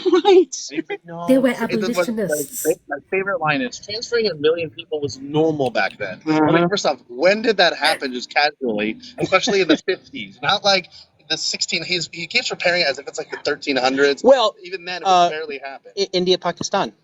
Yeah. Millions there. But also millions unalive. So again, fuck you, TikTok. But millions were unalive. This is it's an alt account. And I'm probably going to create several burners just in case. And I'm running off a VPN just in case. Yeah. I'm trying to fight to get it back. Exactly. Yeah. Hello. But please remind Dominic Please Is remind this Dominic Dominic, that he sir? needs to get hold of me. He's still supposed to get hold of me. Oh, so this is Hello. my friend Nikita in South Africa. Oh, how are you doing? He wants to talk to you. I mean, flip this background. Yeah, you So, flip it. okay. How's So it going? Hold on. Hi. You know Dominic, me. is that You're you? supposed to get hold of me. Ha. I'm supposed to get a hold of you? Yes. We are mutuals, and you were supposed to get hold of me with copies of those documents. Your grandparents' Oh, documents. I need to get them back. Who has the documents? Giovanni? Okay, you have them now. Oh, I give them back to you. Okay, yeah, I'm gonna get them. I wanna actually make copies of everything. Everyone wants to have copies of everything. Because I actually want to get them into the South African archives so that they're Yeah. safe here. They tried to Like copies of them in the South African Palestinian archives. Because we Yeah, I do know. have a section for but Palestine in the Yeah. university in our archives You here. know, yeah, I want to do that. Well, actually, I had a huge, like, blown up version of it that I should have brought here. I was going to actually, like, a big poster of it, and I wanted to bring it. It was all the land documents and everything. Oh, right on. Yes, I really want to bring that. But yes, I will. Please remind me. My mom just took it back like a couple of weeks ago because I was cleaning and I didn't want to mess them up. But I'm gonna try and get them all. There's gotta be a service that does it, I assume. Okay. Yeah, I'll probably do a professional service that way. I've had Like, some family documents cleaned up too. okay, perfect. Yeah, then I'll do that. Because over time, like the And then folding get and whatnot. those. They compress it into like glass too. Yeah, so Yeah, you should. there's ways to like help preserve them without actually damaging them. But Yeah. but they're expensive services. I'll do it. But Yeah. you can definitely have that done. You know, they can make sure they're not going to tear apart. Yeah, because every time I move them, or they start to tear more and more. Yeah. So I really want to actually get that done and put it in glass. Like put in the That's the thing. Well, like they use like little laminates or like little polymer that can cover both sides. It's very thin still, so you can still move it around. Yeah, I don't even care if it's that because I wanted to hang it in my house and make a museum out of it. So I was gonna put. I have like a plexiglass. But I get nervous that it's gonna bond to the paper. So I've been doing research on what chemicals. Again, they're professionals who do really good stuff with that. So I'm just gonna hire. That's a good point. I didn't even think that I Yeah. could hire someone. A person that you could ask. I don't know how responsive he is, but there's an art conservator in Chicago. And you can ask him, what kind of materials do we use? Acid-free paper, acid-free blotting paper, all of those kinds of things.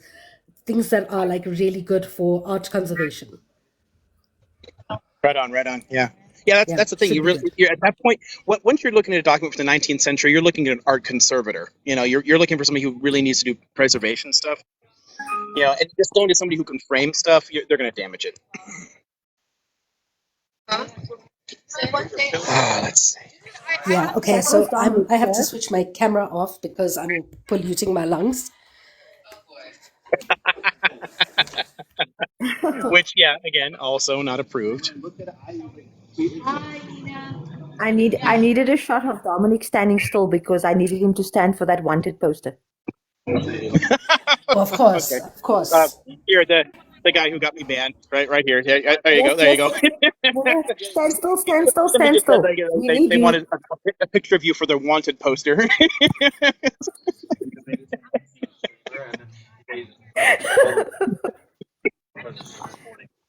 Shame.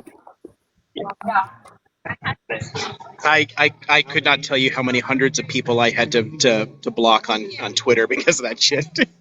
So many of these assholes. Shame, he's sweet, sir. Liam, I just wanted to follow Again, up. my fellow queers. Hold on. Got to represent here. I hate that this is a far right talking point. They're always like, "Don't you know they throw people off of roofs?" I'm like, no, they absolutely don't. Hello. That's the first thing that's said to me, like all the time, is what do you think that's going to happen to your rainbow flag, Erica? Like that's the first thing. No, they tell me, good ammunition. I've got a good book on like queer culture in Palestine today, like the NGOs, the cafes, things that people do that they push back there. They've got their own liberation movement there, and you could probably pull some really good talking points out to slam back at people like that. Because sure, obviously, some age group members are not going to like you, but they're not going to huck you off a roof because, for fuck's sake, there are like public NGOs operating. Rebellious has some of these NGOs, and some of these NGOs are funded and supported by age group. Yeah, exactly. You know, I mean, what they're doing is they're taking something from Dash. I think that I can say that one, right? Because I'm sure the ISIS they probably object to, but Yeah. they do shit like that. But they're assholes. You know, like, there are no countries in the world that do this, and I get this all the time. Like, don't you know Muslim countries all throw people off roofs? Like, no, because I'm not a fucking troglodyte. I love the word troglodyte. Isn't it? English is fun. Let's Okay, see. We're so okay. Rebellious, do you have a question, sir? No, I don't have a question. I just wanted to follow up on the whole messaging sort of thing. Okay, cool. For those who don't know, there was a movement called No DAPL, No Dakota Access Pipeline, and there were a lot, hundreds, thousands of Native Americans and others who showed up, but it was Native American started and led. Um, and during that, what the other side did was they had they had a lot of infiltrators, but one of them in particular, his uncle had been a double agent inside of the American Indian movement back in the 70s when there were standoffs and shootings and Right. things. And so this Back in guy the eight, had yeah. he was native, but he worked for, gave information to the government.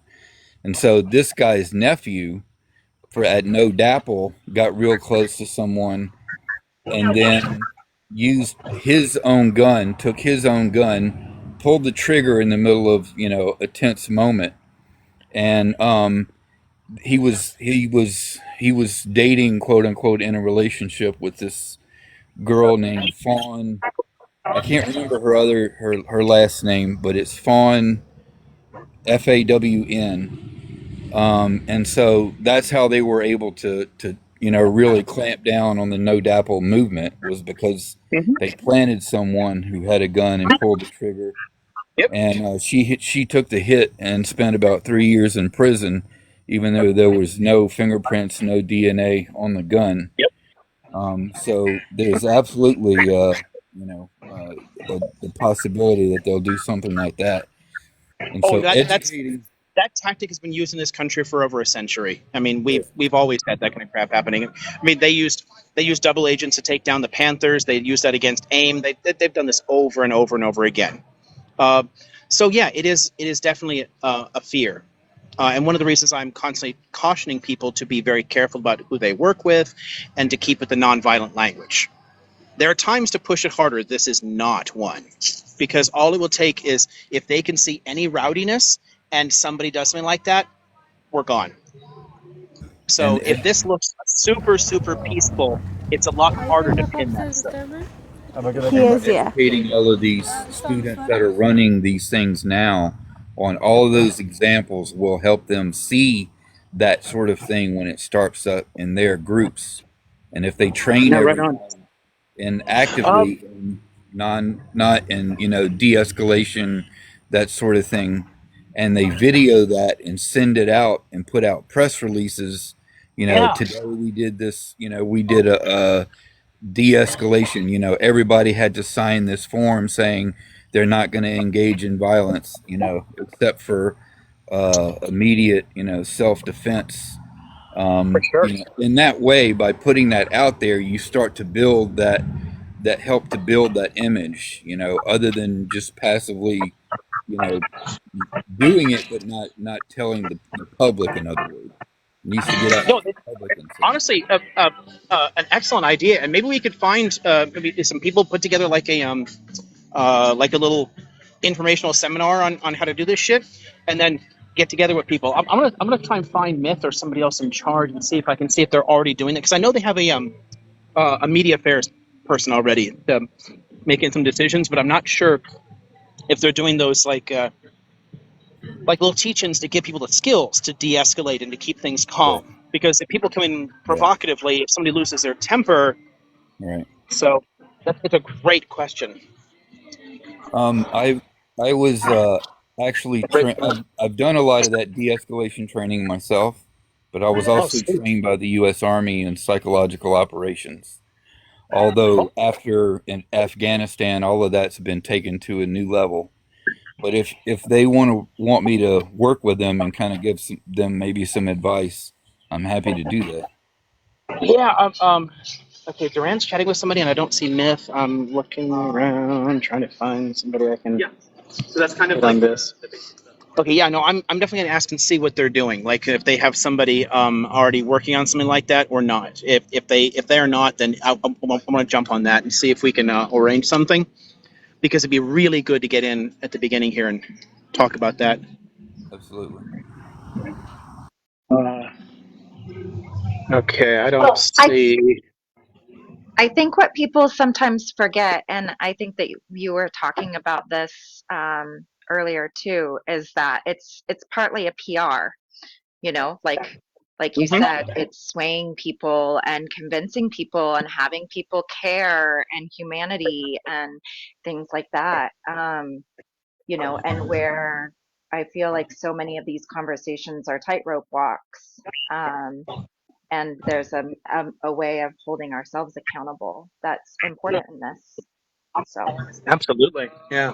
Dominant arm is out, and then non-dominant arm. Oh, look at this. If you guys are left or right handed, doesn't matter. Oh, look at that. That's So here, wait.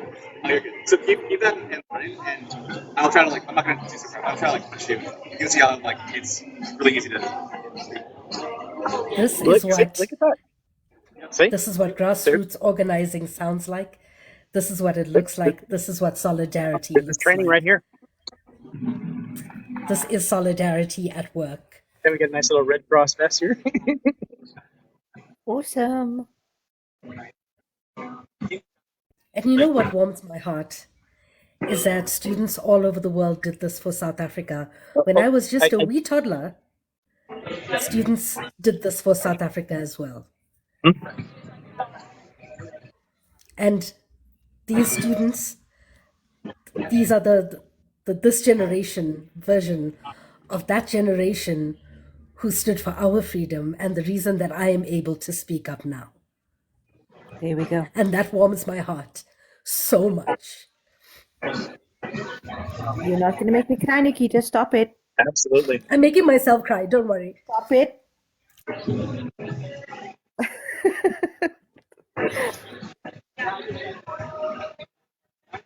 Yeah, I beautiful humans. just okay. I've had some fun conversations with my father about this stuff recently because he was with SDS in the '60s. um, I I inherited that that hippie radicalism from him, and he's gotten to the point where he's kind of given up and wants to like hang out in his place in the desert. He stockpiles food. He's waiting for shit to just go crazy. Oh, sorry, Students for a Democratic Society. So it's one of like the student radical left activist movements against Vietnam War and stuff. Um, and he's like so many of the boomers gave up entirely and just sold out, lost their principles. He hasn't lost his principles, he's lost his courage, and thinks that we just got to wait for like society to collapse into like some Mad Max future, and then try to protect the family, so he stockpiles guns and food. And I'm like, no, this we need to be out in the trenches still, and it's something that I've been on the edges of my whole life, but it's nice to see so much more energy around this kind of stuff, and I hope we can sustain this, because there's so many times when it's fallen apart. Like Occupy fell apart, and the anti-WTO movement fell apart. I want this to build into something. So, yeah. And Anyway, yeah, but accelerationism will always damage the most vulnerable in society. Accelerationism does not benefit the most vulnerable.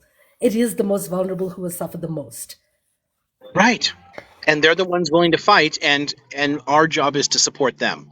They'll be here longer. They have to keep this fight going. So my role, and what I wish my father was still willing to do, is to step up and support them and to do whatever we can there.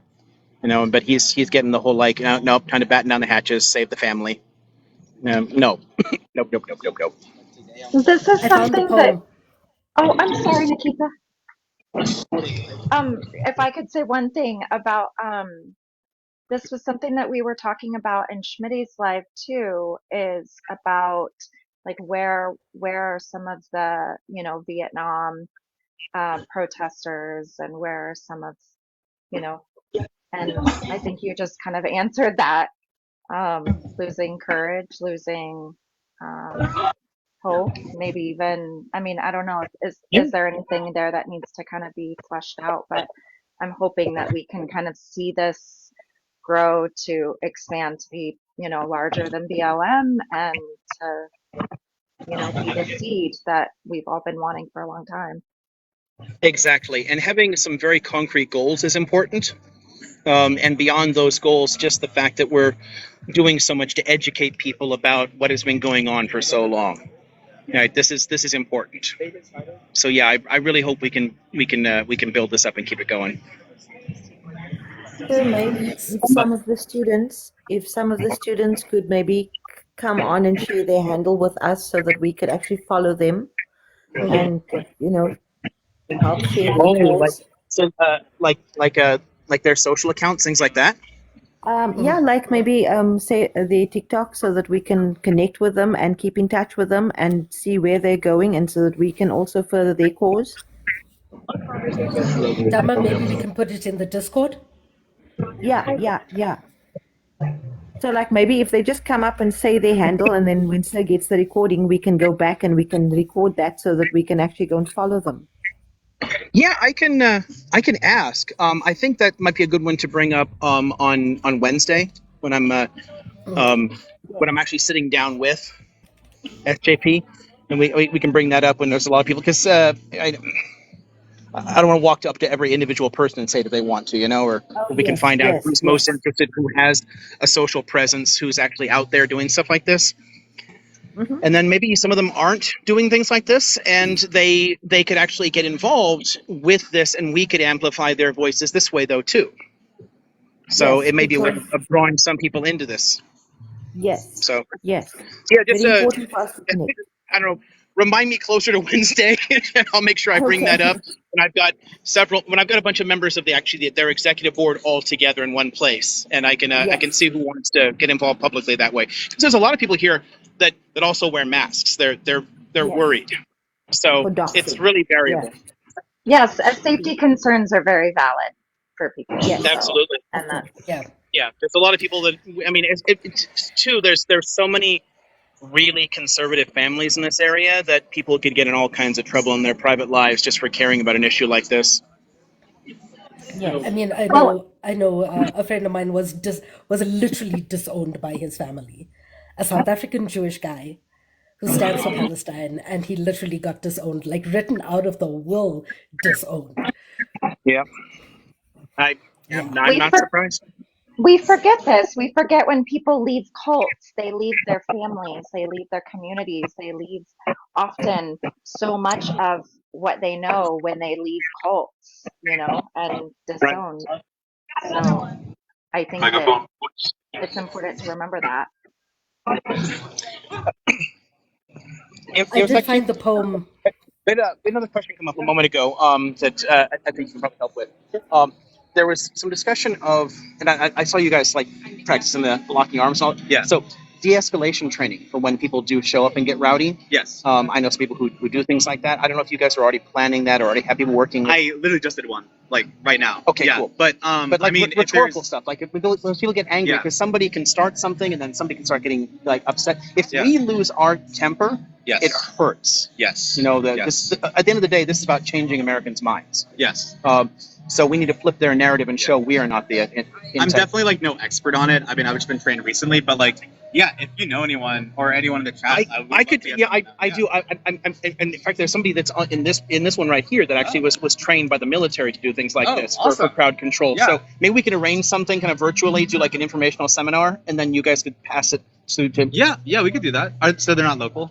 I don't think he is. But, okay. But I could still ask around. But we could. Yeah. Just let me know. But we could pull something. We could still obviously pull it up, virtually through Zoom or something or Discord. That's true. Yeah, we could do that. That's a good point. Yeah, we have the projector now. Exactly. Yeah, we can just throw it through the Discord video up on a projector and talk. Yeah. And then, you just get a few people. You've had some training. I've had some training. We can have people that can physically demonstrate stuff, and then somebody's explaining it to us. Maybe we can Yeah. If we're going to keep this energy going, I want to make sure that we don't we fall need into to those train like traps. as many people as possible. Cool. You know, Cool. like Cool.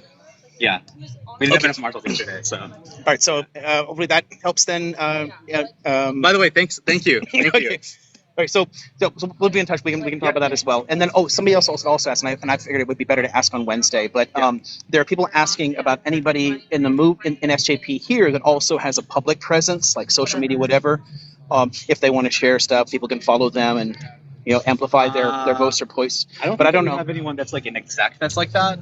But I can ask around. Yeah, if anybody is interested in doing things like that, we can amplify their voices and spread my stuff social media around. is like private personally. So. Right, exactly. A lot of people's are. Yeah. I figured it wouldn't be common, but Yeah, but I mean, obviously, like we have the at SJP Chapman like Instagram. Also, they're at SJP Chapman. oh, okay. So Yeah. there's one right there. Yeah, that's like the primary like communication method that we have with the community. Okay, so So- yeah, somebody shared the UCI one earlier, so we've got that Yeah. as well. So Oh yeah, awesome. so yeah, so SJP Chapman. Yeah. So that covers that. Yeah. And then if anybody, well, we can ask on Wednesday if anybody actually wants to do that and wants to connect them, just they can give me their handles. Yeah, that'd and be cool. I'll pass it on. Yeah, awesome. Okay, All right, cool. I've just followed using my podcast account. I've just followed using the Bipolar Feminist, and that's where we can actually coordinate perhaps an interview there. Thank you so much, Nikita. But yes, I did find the poem, Liam. So yeah, we're listening. You have no idea how hard it is not to sing along to this song. Nobody wants to hear my voice drowning out John Lennon. But Yeah. this is my jam. So the poem is called Irises for Palestine. Oh, and jeez. Give me irises while I'm still alive. Don't let them only bloom over my grave after the ash has settled and only the wind remembers my name.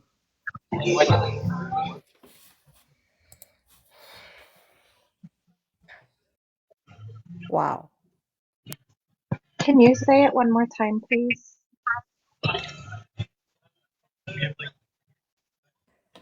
Give me irises while I'm still alive. Don't let them only bloom over my grave after the ash has settled and only the wind remembers my name. Nikita, just Thank you. stop. Let's see. It's almost 2. I'm gonna screw up the side here. Man. I'm going to. I think what it does is it puts that little coffee thing up. I'm going to quickly check a text message if you guys are okay with that. I want to check. There's a colleague that wants to come down here, and I would love to have her chat with you guys and vent for a minute. So I'm going to check in there. Be right back. Okay. Nikita, is your aim to make me cry today? Oh my God. It's No. like if you don't succeed at the first attempt, try 2 more. It's like No, the thing is that I've always written poetry that speaks to the human about the political. It's, you can use words that describe the political, and that's what Yes. journalism does, and that's what I aim to do as a journalist. But in writing poetry, it's that getting to the person, the individual, the way, like, when shrapnel works its way to your heart. Ah, Yeah, stop. that's exactly what poetry is supposed to do. Stop it, man. Well, and this is Just being on the campus here today, it reminds me of us back in the 80s in where I can the 80s. remember. Back in the 80s where I can remember, with the Caspers and the tear gas and Oh, I remember that. And now seeing this and how peaceful this is, it's still just it brings that home for us, Nikita. it really does, because it's, growing up in Durban, Rick Turner and all of the students of the University of Natal, and like the way in which people, like, there weren't encampments, but there were blockades of the entire university. Howard College was almost a light. You Like know, and they literally set Howard College on fire. and the crazy thing, how they were saying, you know, how Megan Rice was speaking about, you know, how they're using the non-lethal rounds on the students, and I was one of the people who made the comment that those non-lethal are less lethal because people unalive during those riots with the non-lethals. They, you know, they lost their lives, so those things are not non-lethal. They're less Yeah, lethal, and we don't want any person going through that. Not ever again. Not ever again. yeah, yeah, yeah. You can see that, Got a Liam. nice lot of intersectionality here. Yeah.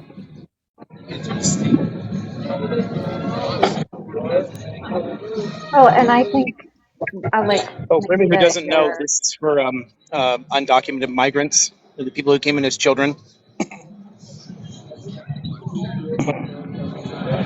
Oh, Your poem got was some Hawaiian beautiful. nationalists here. Free Hawaii. And Oh, and the blockade on Cuba. Look at that. That's for us Cold War kids. This is some old school right here. This is great. Yeah. Thank you. The fact that that's Um, still an issue now. I mean, come on. Oh, you guys were just look. Here you go. South African struggle against apartheid. Look at that. Nikita, Represent. there we yee. are. Look at that. So. There we are, Nikita. There we are. Represent. But also, my mother lived in Cuba, Prof. You'll really enjoy talking to my mother. Sudan She's a teacher. and exploitation in Congo. That's getting a Hmm. little hard to say though. Congo's on here too. This is a whole strip of intersectionality. This is great. Cuba Thank you for Libre. tapping and liking and sharing, guys. Thank you so Cuba much for Libre. tapping, tapping, tapping. Stop Islamophobia. Oh, this one's covered by a drink. I didn't even see it. No turfs. So, fuck you, J.K. Rowling. I just ran into one last night out here. This Same. Did you run into them like with your car? Because that's the no, approach right there. That's well, the. I mean, in TikTok, in the TikTok streets, like. But no, I mean, one of So, the things that's so important within this is art, is like Nikita's poetry, is expression. And I feel like I sit with that question a lot of like how to get people to care. And I think part of that is with, speaking words of the heart. And yeah. You got a Stokely Carmichael quote here. hey, Prof, use his real name, use his correct name. We don't dead name people in this house. No, I can never remember it. I mean, it's the one that's in the media all the time. So Kwame Ture. I mangle the name if I try to say it. Please remind It's me, but I always forget it. Kwame Ture. Kwame Ture? Is it Kwame Ture? Ture. Yes. Ture. Thanks. I constantly forget it. So many of the sources that I run into all the time are the historical ones when he was still using that name. Mm-hmm. So that's what it's constant. It's always referring to him at that time. So it's the one that sticks in my Yeah. damn head. So annoying. Yeah. Thank you. Now I get that. Thank you. So good Kwame Ture quote there. Kwame Ture. Yeah. Let's see what else we got But over here. While we have 25 people in the chat, if we can all go to appeal Sir's account, we can all go to TikTok and we can appeal for Sir's account, and we can say, listen, this was an educational live. We can't have this account banned. It was a peaceful live. It was a non, hate speechy kind of live. And so we can all go and appeal for that, please, if we can all do that to get the original, account back for Sir. Dharma Please, just and Liam, do we have the confirmed email? Because I was definitely going to send that out, but there was, I know of 4 different ones. So I just, Liam, was it confirmed the creator one? my message to creators at did not bounce. All the other ones I tried to send bounced. Okay. And that's the one that Then the one that I Dominic. sent you. It's the one that Okay. Dominic said to use, and Dominic had millions of followers. So Right. I'm Okay. gonna guess he's probably heard the right one, but Yeah. that's all I So can tell you. that was at creator. Creator Creators, at yeah, creators. creator. I think it has an S, but check with me later. I can confirm it in the Okay. Discord. But I think it was creators at tiktok.com. Okay. Yeah, Dharma. So we can Actually, here I coordinate can. to send I'm gonna that bounce for a second and check the all email right out. now. Because then if all of us say that, Liam is a gem to this app, this is an educational live, this was a mistake, put all of the words and just flood them with the emails, then Yeah, we have to flood. We have to flood to get Sir's email, to get Sir's account back. Okay, yeah, I did confirm it. It's with an S. So creators at tiktok.com is the one that didn't bounce. So they're at least sitting on my appeal there. If everyone piles on that, Yes, please. maybe it'll make okay. a difference. Yep. So everyone, creators at tiktok.com and put in Liam's old handle and make sure to put just all the positive things, educational, all the good buzzwords so that we can get his account back. Yes. Also, Maggie's Garden was asking, where's Dominic? Has he been gone since October? If it's the right Dominic that was on screen earlier, no, Dominic was here. If that's the right Dominic that you're referring to. Yeah, his main is currently bananaed right now. His main is suspended too, but he's got other ones. And because he had such a huge following, he can easily build up a burner account. But his main was also shut down. So they're coming after a lot of people. Yeah. The thing that I'm like wondering is that don't the authorities know that resisting all of these protests is only going to lead to more folk music? Well, in American history, it hasn't always. Okay. So please excuse my non-PC language because I am an old fart, but Americans are pussies. Like we fold immediately. Like if the cops come out, people go home. It's very hard to build a sustained movement here. So yeah, they're counting on that. They're counting on scaring people with consequences. This will affect your employment prospects. You're going to have a criminal record. Oh, we're not willing to suffer consequences. When we are willing to throw our bodies on the gears and wheels of and the machinery of society, that's when we get shit done. If we're not willing to and we're cowed by those consequence threats, it always shuts down. So no, they do have a reasonable reason to think that coming down heavy-handedly at the universities will stop things because it's happened repeatedly. We haven't had a really good sustained movement in decades. I'm hoping this will be the one. This is why we're here. I want this to build into something. Yeah. But it's But also, hard to predict which way it'll go. I do have I do have a like kind of a pushback on one of our usual leftist talking points. I do believe that there's such a thing as reverse racism. When you were saying to Erica running into a turf, there is such a thing as reverse racism because it's when you back up your car over a racist just to make sure.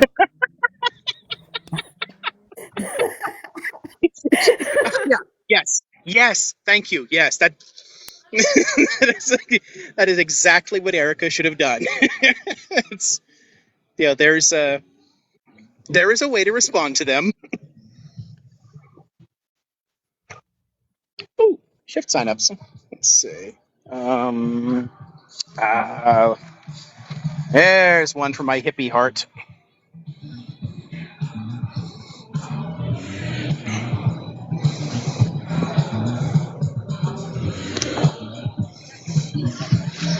I gotta find time to show some of these to my father. Thank you, Yeah, Danny, for posting the exact handle that was operating from previously. Thank you so much, Danny. Thank you, Danny. Yeah, I'm getting all Thank you very my much, other Thank you, Rosie. Danny. devices. Yeah. Thanks, Danny. Yeah, thank you, thank you, thank you. Yeah, I'm. One of the reasons I'm upset about losing it is I'm so consistent on it. I mean, the YouTube is the only thing that didn't have the same handle. Yeah, you will really get along with my parents, Prof.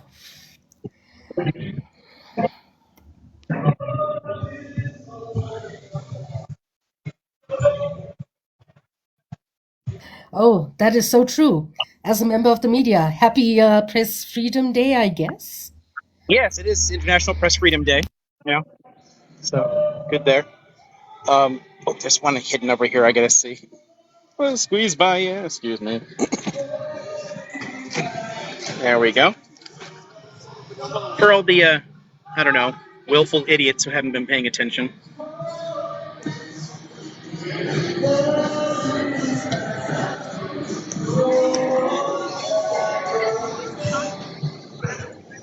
Someone's got a garage band in there.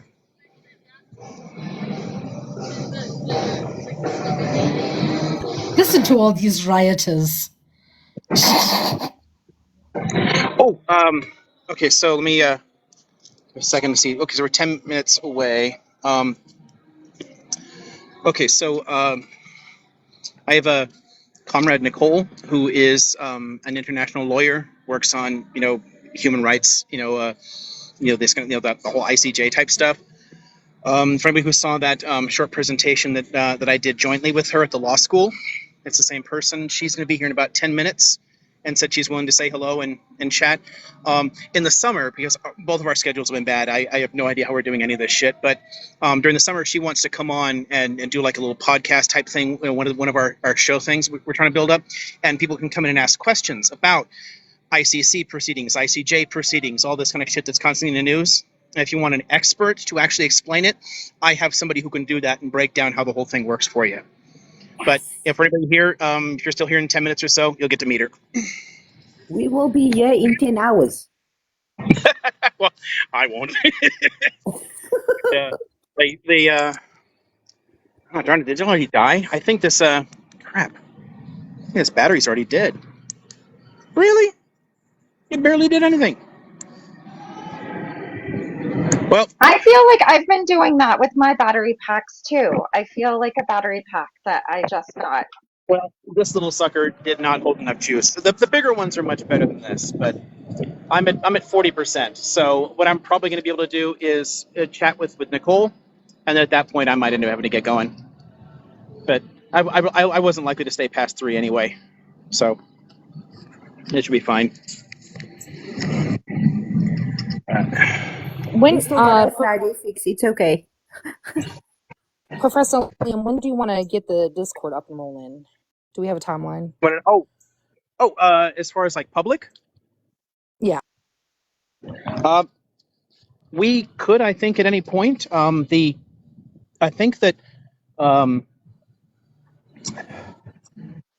think I got a draft of rules from Meg. And if it's the same one that was in the Discord, it's already fine. But I think they were like put into a document, or somebody sent me a PDF. And if the ones if they're the same ones that I already saw in Discord, they're great. All I have to do is get them posted. I don't know if anybody else is able to find a nice way to pin them at the top, but there has to be a way on their community servers to have people check that they agree with rules. I'm pretty sure there's a system for that, but I don't remember where it is.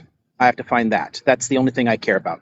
So well, you got a if we lot can, going on. I can research that and get back to yeah, you if you about can find that. like where that is, great. Yeah, and I'll take just care let of me that. know what I can check to put that on there. But I need a place for that, and everything else we can build up as it goes. But I'm absolutely Okay. determined to have the rules there first, so if somebody acts out, we can say, "Bro, you knew better. Tough shit. Right. Bye bye." My thought processes is, can we do like a Q&A section and get prepared for Nicole? Yes, And start absolutely. Yeah. gathering the Absolutely. questions in It's, Discord. That way we're prepared and there's not a lot of vacant, absolutely. unoccupied Mhm. process with her. So, Yeah, I don't think but I'll check that there's out. under the suggested topic. We can start a little discussion there, and so we can collect all the different questions that people want to contribute to that, and we can build up a nice list. And also people who want to be on a panel, like be willing to actually talk and ask those questions. So some people might want to do that, others would not. But if they want to submit a question, we can collect all that stuff in advance, because we're talking about doing it in June. So you guys have a little time to work it out. Yeah. I'll get with everyone and Thank take you care of so that. much, Meg. You're awesome. What, brother? You are. Yeah, Meg, I'm just reading on DC and you're awesome. Like, thank you. Like, I love the communal effort. Bye. I did try going live on my alt account. Yeah, There's the wonderful guy. it's something at least, and I'll restream it later on Twitch. I'll put it up on my YouTube, so Yeah. it's at least I'm not silenced completely. Yeah, anytime you do these, what would do well too is streaming directly to YouTube and then auto saving it. Because then also you can earn revenue and stuff too, so that's nice to keep everything going. But you can like live stream it and then it auto saves it as a video on YouTube.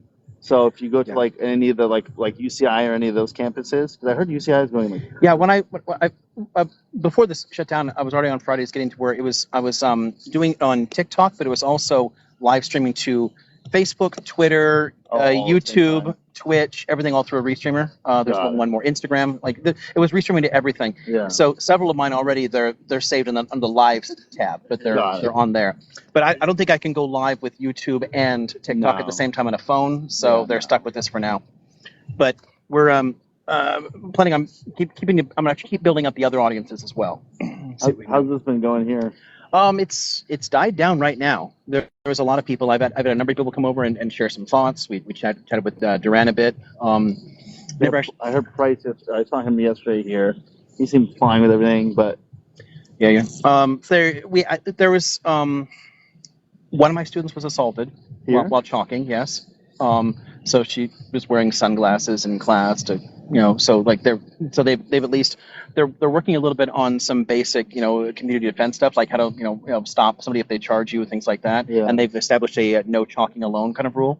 So they're working on it, and I've got some people that volunteered. We want to try and set up like some informational seminars on verbal de-escalation. Got it. For when people come around. Because there are, and I was told that yesterday, the first day this was set up, there were some people who came over and my mom said there was there was a bunch of Zionists coming, and then they had the IDF soldiers come speak. Yeah.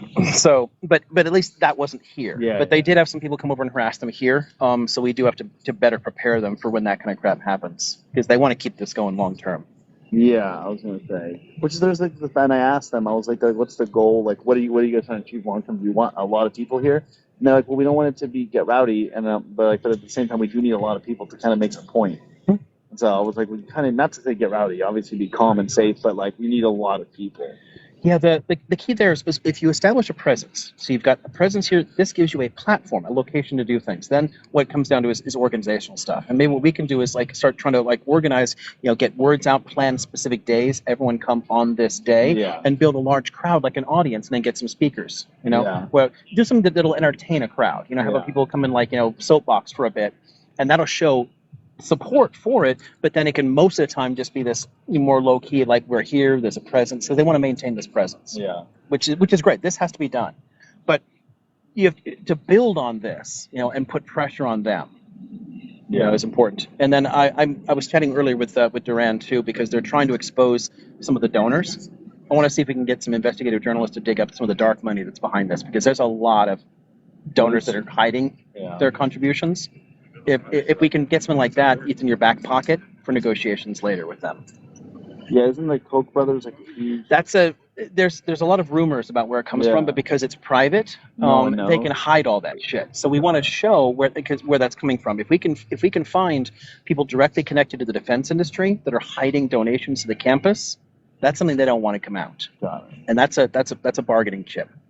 So I want to long term. There's a lot of things we can do to help out, but I think this is the best thing they can do right now is at least maintain a consistent presence. Yeah. Because if they fold this up, it's gonna be hard to get back up. Because I want to post, but then I don't want a huge crowd to come, or if no one comes, I'm trying to figure out. We should invite people. It just depends on who you're doing. I would say if you can post, subgroups. Like people that you know. So in a Discord, things where you know people that you actually know how they're going to behave. Yeah, that's true. If you post it publicly, people who aren't trained, you can get rowdy assholes out here. Yeah. The last thing we want is a bunch of people like chanting. I know my brother was at UCLA 2 nights. Something, yeah, it's not good for us. Yeah, 2 nights ago, my brother was at UCLA, and he was like, it was crazy. Mm-hmm. So people were coming in, charging and throwing stuff. And right. Yeah. so No. I maced and tased. And, exactly. I saw a lot of video from people that were there. It's just awful. But so yeah, publicly posting, bad idea. Right. Posting to smaller groups to bring people that we know can control themselves and still get a larger crowd. Yeah. Okay, that's good. Okay. Yeah. I gotta see what.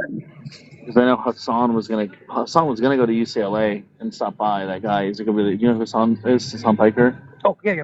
Sorry, he was restreaming that man. Oh, right. Yeah, that man can crush me like a watermelon. Huh?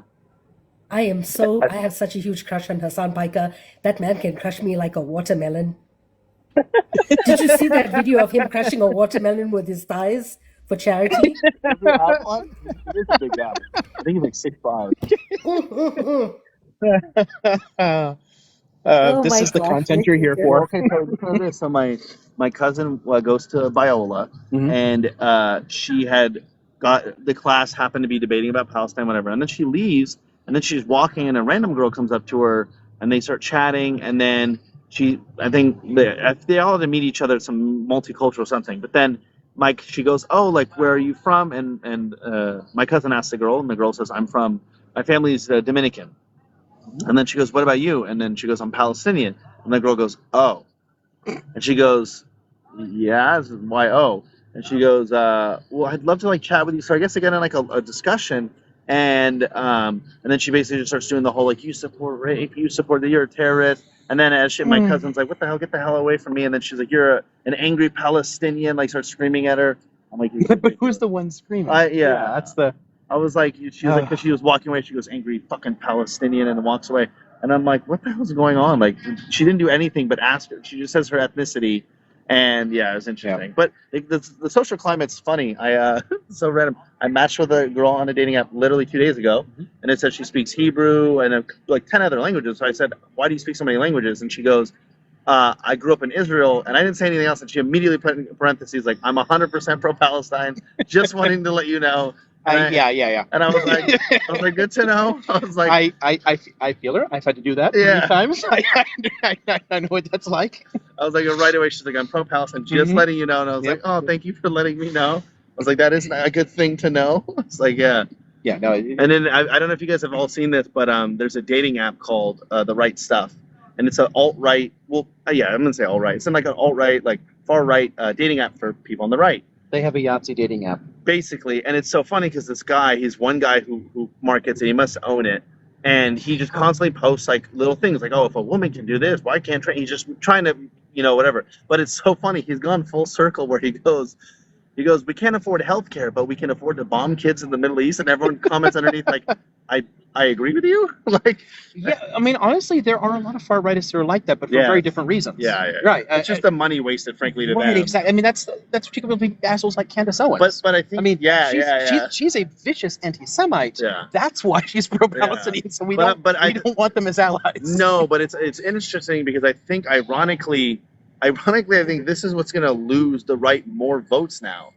Is that there I'm seeing a lot of people go like you said, for the wrong reasons, going, I don't want to keep sending my money overseas, and people on the left who are very indifferent, because we also usually educated people on the left understand giving money to places like Ukraine, whether it's good or bad, there's more to it than just giving money. It's long-term relations. Yes. Yeah. You're right, and people just think you're just giving money for no reason. I'm like, no, there's long-term relations, and in the long run, it might be cheaper for us than fighting a real war. But it's interesting because people now are going I don't want to send money to Israel. And then people on the right are going, we don't either. I'm like, great. So we all agree on this? Can we all move forward for a little bit at least and say great, let's move forward with this? Oh, God. It's honestly, it's interesting how many of these people are like that. But it's something that actually goes back to the classic era of fascism, because they would rail against the banks and corporations and everything else. but for very different reasons. Yeah, they're super capitalist, but for some reason are like, oh, we don't want the bank's control, and then the donations, and I'm like, that's what capitalism is. But it's rhetorically useful too. Yeah. Right. But the trick is for us is to flip them onto our side, because the people who are hearing that message, there are a lot of people like, oh yeah, banks, corporations, all these things. This is a problem for us, and that's like it sucks them into the far right. Yeah. But every single time they get into power, they crush labor unions, they empower corporations. It doesn't make sense. They do exactly the opposite of what they're saying. Because you know why? They go like, oh yeah, we don't like them, and then liberals go, okay, the way we fix that is regulation, and they go, I don't like that either. And I'm like, well then what would you like to do? Abolish them? You can't abolish banks. They don't. All they want is the votes. Yeah. So they can create the authoritarian. Yeah, exactly. They're manipulating anger. Yeah. And that's it's a danger for us that people can be drifted into it. So what you have to do is flip them around. Like the people who are being attracted to that rhetoric, try and pull them onto our side. Yeah. You know, that's I think the key. Don't let the far right steal our energy. Yeah. Because they're going to try to do it. Well, as long as they vote with us in whatever capacity, I'll take it for now. But a vote, sure. Yeah. But I don't want people here hooking up with them and listening to them. That's why I hate the more you listen to that shit, the more it sucks you down a what's rabbit the guy's name? I don't know this guy. Tom Cotton. Oh my God! Yeah, the senator. His rhetoric is insane. He's horrifying. Yeah, his rhetoric is insane. It's so bluntly wrong. Erica, he's another one you should just back up over. You know, roll over him. I just saw the biggest truck you can find. It's insane. No, he's like the most extreme I'd ever seen. This has been building for decades. A lot of the so-called conservatives in this country are neo-Nazis. Well, the question is, I mean, maybe I've fallen out of politics a lot recently because mental health killed me dealing with this every day since October. But what the hell happened to Marjorie Taylor Greene? Whatever. She's still around. But she's talking about this at all? I don't even know what side she's on because she was very obviously anti-Semitic. Yeah, now I don't recall a statement on this. She mostly focuses on the MAGA shit. She's constantly I don't think she's even talked about Israel at all much. Has anybody heard her say anything about Palestine? Because I've only heard her fluffing Trump lately. Okay, so Marjorie Taylor Greene is very anti-Semitic. She doesn't like Jewish people, but she hates brown people more. It sounds pretty cool though. But I'm space laser patrol all the way. She hates brown people more than she hates. You know what? We'll create a fund to search for these. Can we just call her Margarine? We know who we're talking about if we say margarine? Margarine's fine, yeah. Yeah, I don't know. I think we should set up a fund and expand NASA to look for these lasers, but really use the funds for actual science. But I think we should give into it. We should use some of those funds to put a bunch of people in space laser patrol jackets and show up to all of her rallies. I think, we should just. I would go through. The thing is, I think we should flip it. We go. You know what? You were right. You were right about the lasers. No, honestly, that's what I do. Actually, every time I debate someone, I go deep. Anytime I debate someone, my tactic is to always follow through with it. So, especially my favorite is arguing with strong libertarians, conservative libertarians, where they go like, "Why should I have to pay for your school?" And I go, "I agree. In fact, I'm so rich I can afford my own security, my own firefighters, and my own roads. So I don't even know why I'm paying for all that for you." I go, "I don't want to pay for your kids' high school. I don't want to pay for their education. I don't want to pay for any of it." And I just go full the other way. And they get very confused. And I go, if you don't have enough money to hire your own police force, that just means you're poor and lazy. So that's your and it just means we can just take your shit. Yeah. I mean, I would just go full Max Stirner. You know, like that's my response. Okay, cool. You don't want it. You don't want your tax. Cool. That's fine. Then I'm going to take all your shit. Yeah. I go through with it, and I'm so dead serious. I go, if that's how you want to do it, I'm so down. If you want to, I can afford my own police, my own firefighters. I go, I can afford all of it myself. And then they go, well, no, we need police. And I go, why? Are you too poor? That's the thing. Understand. They want police because police protect property. Yeah. That's their function. It's always been their function. So all these libertarians are just bootlickers who hate taking care of poor people. They just hate minorities and poor people. But that's why. So this is really interesting for the people watching. Me and my brother used to have this debate. So my brother was here. I think, did you talk with him yesterday or today? Well, actually today. Yeah. So growing up, he immediately went into political science, and I immediately went into religion. And I studied religion for like 12 years. That was my focus. And he would always argue with me, go, "Why are you, arguing philosophy and religion when that's useless? You're not going to change their mind." And he would argue politics. And the problem is, and I think you know this, when you debate with someone, it all boils down to their political or their religious views, frankly, their moral and religious views. So to me, when I'm arguing with someone about it, like, for example, my cousin called me yesterday and she goes, "Hey, what do I say to this Zionist? I need to debate them. And I go, well, what are they saying? They said, well, they said God is going to give them the land. And I'm like, well, you can't debate it because it's one, misinterpretation and different interpretations. And two, I just flip it and go, well, my God, this flying spaghetti monster says I could have it. So I tell people, like, I prefer to argue people's core, like debate them on their core and try and change their morality. Right. And that's the thing with like libertarians is they have the view, which is why I love philosophy. I just did a video on this, where we don't really have free will like people think we do. And so we can't constantly blame everyone for their quote unquote mistakes. You know, Steve Jobs wouldn't have started Apple if he was born in Nebraska. Like he started it because where he lived, who he was around, things like that. The opportunities. Yeah, it doesn't always have to be just money. It's the opportunities. Well, money is one opportunity. Yeah, but contacts, people. There's exactly local infrastructure. Yeah, someone says like, well, someone told me, they go, okay, tell me how I don't have it. I was a real estate agent and I talked with hundreds of mentors, and on the 101th, he helped me and he made millions of dollars. He was nice enough. I go, okay, what if he wasn't nice enough? What if it took you 300 and you never got that good mentor? Or I have many people who had mentors that ended up scamming them. I'm like, so this idea of like, so once I feel like you defeat people's view of that, then they change their politics. Like, I guess it makes sense. I think in philosophy we call it the veil of ignorance, right? The veil of ignorance of like, how would you want society to be run if you had no idea if you were going to be paralyzed, black, white, Asian, Jewish, Arab, poor, rich? How would you want the structures of society to be? Every man for himself, every woman for him, like, how would you want it? And typically, usually people go, well, I'd want the poor to be taken care of, and I'd want this. So that's how I view it. You got to just debate everyone's actual philosophical views, not their political views. This is something I got in a lot of discussions with Democrats trying to push them on this kind of stuff because they often avoid the religious language. They avoid talking about their faith. But a lot of people, it resonates with them when they hear what somebody actually believes and why.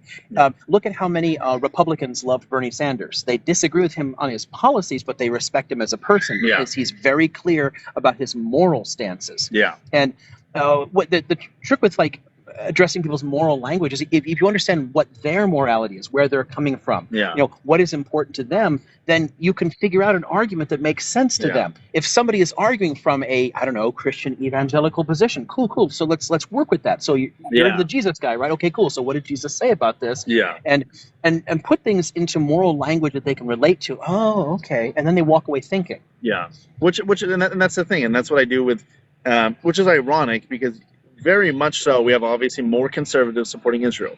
And then the conservatives are the one who are anti, giving land back to Native Americans, right? Mm-hmm. And then I'm like, well, you're kind of contradicting yourself in itself, right? You want to support people coming back to the land that they once lived on because it's their right, but you don't want to do that in the own country that you're doing that in. Let's give Georgia to the Cherokee. And then they flip it on me. They go, okay, are you going to give up your house to Native Americans? And I literally go, 100%. If we all agree to do it and we set up funds to help obviously Americans who weren't fully involved in it, I will do it all day. I'm like, technically we do it. We pay taxes. I don't like the system we have for them, but I'm down to give them a lot more land. I'm down to give up a lot for them. Yeah. And I'm like, so what concessions will you make for the Palestinians? Right. And they have none. And I'm like, they try and turn it on me, and I'm like, I'm willing to do it all day long. Exactly. I mean, this is Tongva land. I live on Serrano land. I mean, come on. You can't dispossess the people who currently live there, but you can give back all the chunks that aren't theirs. Yeah. You can find ways to compensate them for the protections. Land swaps. Tons of ways. Exactly. Land swaps. If they wanted to say, there's a building here, but we can give you all this section.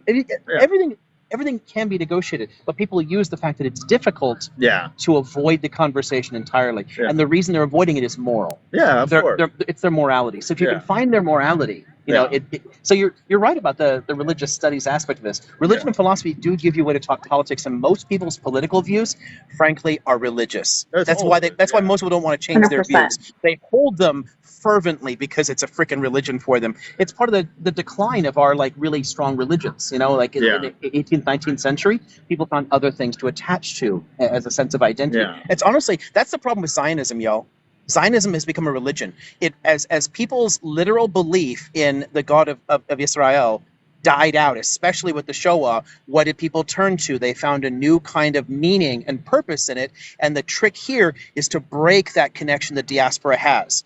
Help them let go of that because they latched onto it at a specific time in the middle of the 20th century when they needed something to believe in. Yeah. And they picked the wrong freaking God. Well, yeah, and I was going to say, Zionism is just made up of two things, right? It's just anti-Islam, right? That's a huge chunk of it because them being those who are born now, right? They come into this like, oh, but look at these Muslims, and that's what makes them more Zionist. It's just anti-Arab, anti-Muslim. A lot of that feeds into it for sure. Yeah. And then the next bit is just like, yeah, it is the last bit of like, I mean, frankly, almost every single person that I know who's Jewish is not actually super religious, but the ones who are tend to be either Zionists or those strongly religious Jewish people who are actually protesting on behalf of Palestine. Like that. Who are like, actually, our interpretation is we can't just go and take it. It has to be given or it has to be built through other means. I forgot their view on it. But yeah, like that's just, I don't know. But it became in the mid 20th century, it became a secular religion. So for a lot of like boomers and Gen Xers, they grew up in an environment where, they needed something to believe in, and they picked that because we didn't know what they were really doing. We didn't know the consequences. People weren't aware of the costs. Yeah. For younger ones, a lot of the ones that are getting into it today that are super Zio, that actually, can I say that way? Zionist, whatever. I don't know what. Say Zion. Okay, because somebody said that some post of mine on Twitter, because I use the abbreviation, and I usually don't, but I get flagged for something. So the social media is insane. Yeah. But a lot of them now are getting into it because they're fucking racist as hell. Yeah. It's just a new form of white supremacy. Exactly. It's a way of attacking Muslims and a way of attacking brown people. And it's funny. So for those of you who don't know, someone asked, do I do TikTok? Yes, that was actually what I do. Dominic on TikTok. I actually got Liam into it. I was like, hey, you're going on TikTok. I want you to talk. This is how you got stuck with me. Yeah, and I actually we thank you so much for that. Thank you so much, Dominic. Thank you. We wanted you for a different reason 5 minutes ago, but now we want you for the right reasons. So I actually I studied. I didn't know this was the first video, but apparently it is. So I studied here at another school, and I did my bachelor's in religion, bachelor's in political science, master's in international relations with a focus on Middle Eastern conflict. Where I did independent studies actually with Liam underneath him, and then I went to Pepperdine and did clinical psychology, where I worked as a mental health therapist for Palestinian refugees at a nonprofit. What was it? It was about like religious extremism or something. Yes, I think I did why religion goes wrong, things like that. Basically, and so for the studies that I did with him, and he was guiding me, was like, okay, obviously a lot of this is you would think is just like you get it, it's common knowledge, but I basically studied what causes people to become extreme, and we had a discussion, and I said I would like to study every type of group, non-religious and religious, to understand what the commonalities were. And I even went so far as to study apes, I think orangutans. And I studied them and how they actually would naturally attack other groups for no reason, but just the othering. So if there was an orangutan walking by of a group of orangutans, even if they knew they were safe, they would attack. And then I basically read the studies on why they would do that. And it was simply of like, they're not one of us, and just to be safe, we'll just kill them. And so it's very interesting because when I studied the KKK or the Black Panthers, so Black Panthers were a great one. It started as a karate group, a self-defense group in a college. It was like a club. And as the group started to harass them, they started to become a little bit stronger. And then the police ended up shooting one of the leaders, one of the founders. And then that's when they become a lot more militant that people start freaking out about. Same with the KKK. They believed that they were being pushed out by other groups and that there was this huge wave of people coming, this anti-white people coming, black people to replace them, and that's why they became violent. A sense of feeling threatened. Yeah. And oftentimes people are threatened most by difference. Yeah. This is why I try to make the distinctions between anti-Judaism, Judeophobia, and anti-Semitism. They're different things. The phobia part is a fear of difference. It's a fear of the other. And that's a tribal response at the end of the day. But we attach all these modern meanings to it, all these modern language. But it's a reflexive like fear. It's just simply you are not one of me. Right, yeah. And the trick here is that a lot of groups today, they hitch onto this lizard brain wiring and they misuse it. Yeah. Right. That tribal instinct. It can really be turned to evil, but it doesn't have to be. Yeah, and it's ironically, you know what I tell people, and the best way I try and de-escalate the other side is I explain it to everyone as, look at, like, ironically, every movie, but let's just take Marvel and Thanos. People don't do things for no reason. They do things because they think that is the better way to a better future. Mm-hmm. And so people who go like, oh no, Israel needs to take over Palestine. They're not just like, most of the time aren't just like evil. They genuinely think like that is what's going to keep everyone safe long term.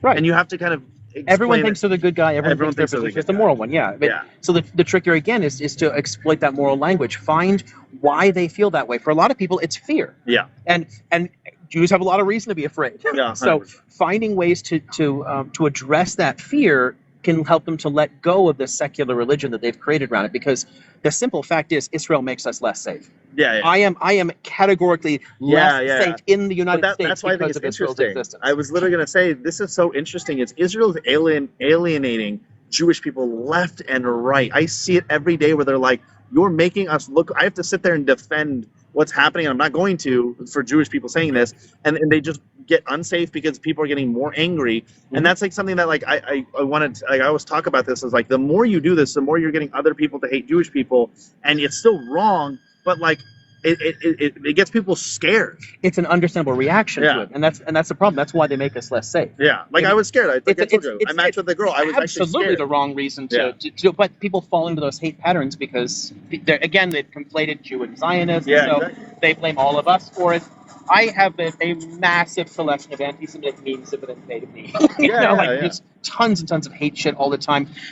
It wouldn't happen if people didn't have all this stuff constantly in the media to say, "Oh, look, they control the media, they control the politicians." Ooh, because it's an easy way for people to explain why this country won't 100%. Break away from this. And it's wrong, but yeah. it's an easy conspiracy. Yeah, and that's I don't know. I mean, my biggest issue too is like this thing that we just talked about, this othering. This is something that I talk about a lot, and I got really into. It's just African American disparities in America, and I really drive it home when people want to talk about inequalities or white privilege. I try and explain to them like, you can sometimes hide being Jewish. I could sometimes hide being Arab because I'm a little bit on the lighter complexion. They say I'm Italian. You can't hide being black. Yeah. And so like I always explain to people like that's almost never going to go away for a long time because, and I try to explain it like when I walk down my street, people like can go, oh, like if I know that only white people live in my area, that guy, I don't know, he probably lives here. But if a black person walks through that neighborhood and someone goes like, oh, I know everyone in the neighborhood or I've seen everyone, you're automatically an other. You're an automatic other because it's very obvious who you are in comparison to everyone else, and it puts them in danger all the time because they cannot hide it. Growing up, everyone, my name is Dominic, my last name is an Italian name, I'm not going to say it, but I go by Andre, and people would go, oh, you're Italian, always. I went to a really religious, like, white school, and I always go like, no, I'm not Italian, I'm Palestinian. They always go, oh. But it's like, oh, so wait, Italian was fine, but Palestinian's not. So I had a little bit of the privilege to sometimes hide it, although I would always make my voice heard, and then that caused issues. But yeah, and so that's the difficulty of like what's happening in America, and that sucks for a lot of people who wear any religious garments that make it very obvious, which is why we see people trying to rip off hijabs and things like that, because you are a target. It is so obvious who you are, and now everyone knows who you are, and it's very difficult. So, yeah. Exactly, and people who don't want to take that off, they make themselves a target. The converting KKK members, if you're talking about that one guy, African American, who became friends with him. Yeah. I love that. He said he would burn things, and he goes, oh, should I bring out marshmallows? I love that guy. Yeah. There's actually a lot of studies of how to deprogram people to reach them. Frankly, you become friends with them. And it generally involves personal relations. Yeah. And I try to tell people all the time, this is why like arguments, debates over things with strangers don't change minds. Become friends. They can only become informational for other people. But if you want to actually change somebody, you influence them by having a personal connection. Yeah, and this is my difficulty with this. So this is maybe my therapy background talking, but it always sometimes also bothered me that I had friends that were pro-Palestine, but I felt like they did it because they're like, well, I know Dom. And, maybe their view is I trust him, or, oh, I don't like that's happening to his people. But then I get nervous because they go, well, you're going to do the exact same thing if you were friends with a Jewish person and not just a Palestinian person. And so I'm like, I wish you would ask questions. And I try and always go, hey, I'm going to give you an overview. And I'm going to tell you what we did wrong, Palestinians. And I'm going to tell you what they might have done wrong. And you can make your own conclusion. But yeah, and people would always ask me, Dom, how can we help you as a Palestinian? And I always joke and I go, if you look brown, just tell people you're Palestinian and be a good person, and maybe they'll understand that we're good people, because there's no other way to do it. You just become friends with people, and you're far less likely to look me in the face and be like, hey man, I know we're best friends and all, but I don't think you deserve a country. Like they're more likely to be like, oh, that sucks. Or if I'm crying about something like, hey, my cousin died, they're going to be like, oh, wow. I believe him. So a stranger might be lying to me, but Dom, I know Dom, and so that's the difficulty of it. Yeah, exactly. I mean, when you have close friends, family, things like that, we can have an influence over time and shift positions. Yeah. But if somebody comes at you with these Yahtzee views, you're not going to change their mind. No. It's not worthwhile. That's why I don't give them facts. I just try and get them to contradict themselves. I never give them facts. It doesn't do anything. If they believed what you said, they would have believed you from the get-go. Right. If I just say, hey, they don't care this exactly happened, they would have go, oh, okay. But what you need to do is I just go, okay, this is your belief. Let's follow it through. Like, let's see if it makes sense. Let their logic collapse on its own, because it generally does. Yeah. And you can find, and this is where with Destiny 2, at the end of the day, he's an apologist for imperialism and force. Yeah. That's it. Yeah. And if somebody has that view that might makes right, there's nothing you can do about that, but you at least know where they stand. Yes. And you know why they're that way. That's why I love debating. Like, I watch people debate, and I frankly think I'm better than almost everyone, because they will get hung up on things, and then they also will move on. So my biggest thing that gets me so frustrated watching debates, and everyone, Finkelstein, every one of these debaters are horrible at it, is someone will very obviously make a point that is so easily disproved or so ridiculous that you can make them collapse on themselves, and they go back and forth, and then they move on. And I go, no. In my debate, I will sit there and die on that until they basically admit they're wrong.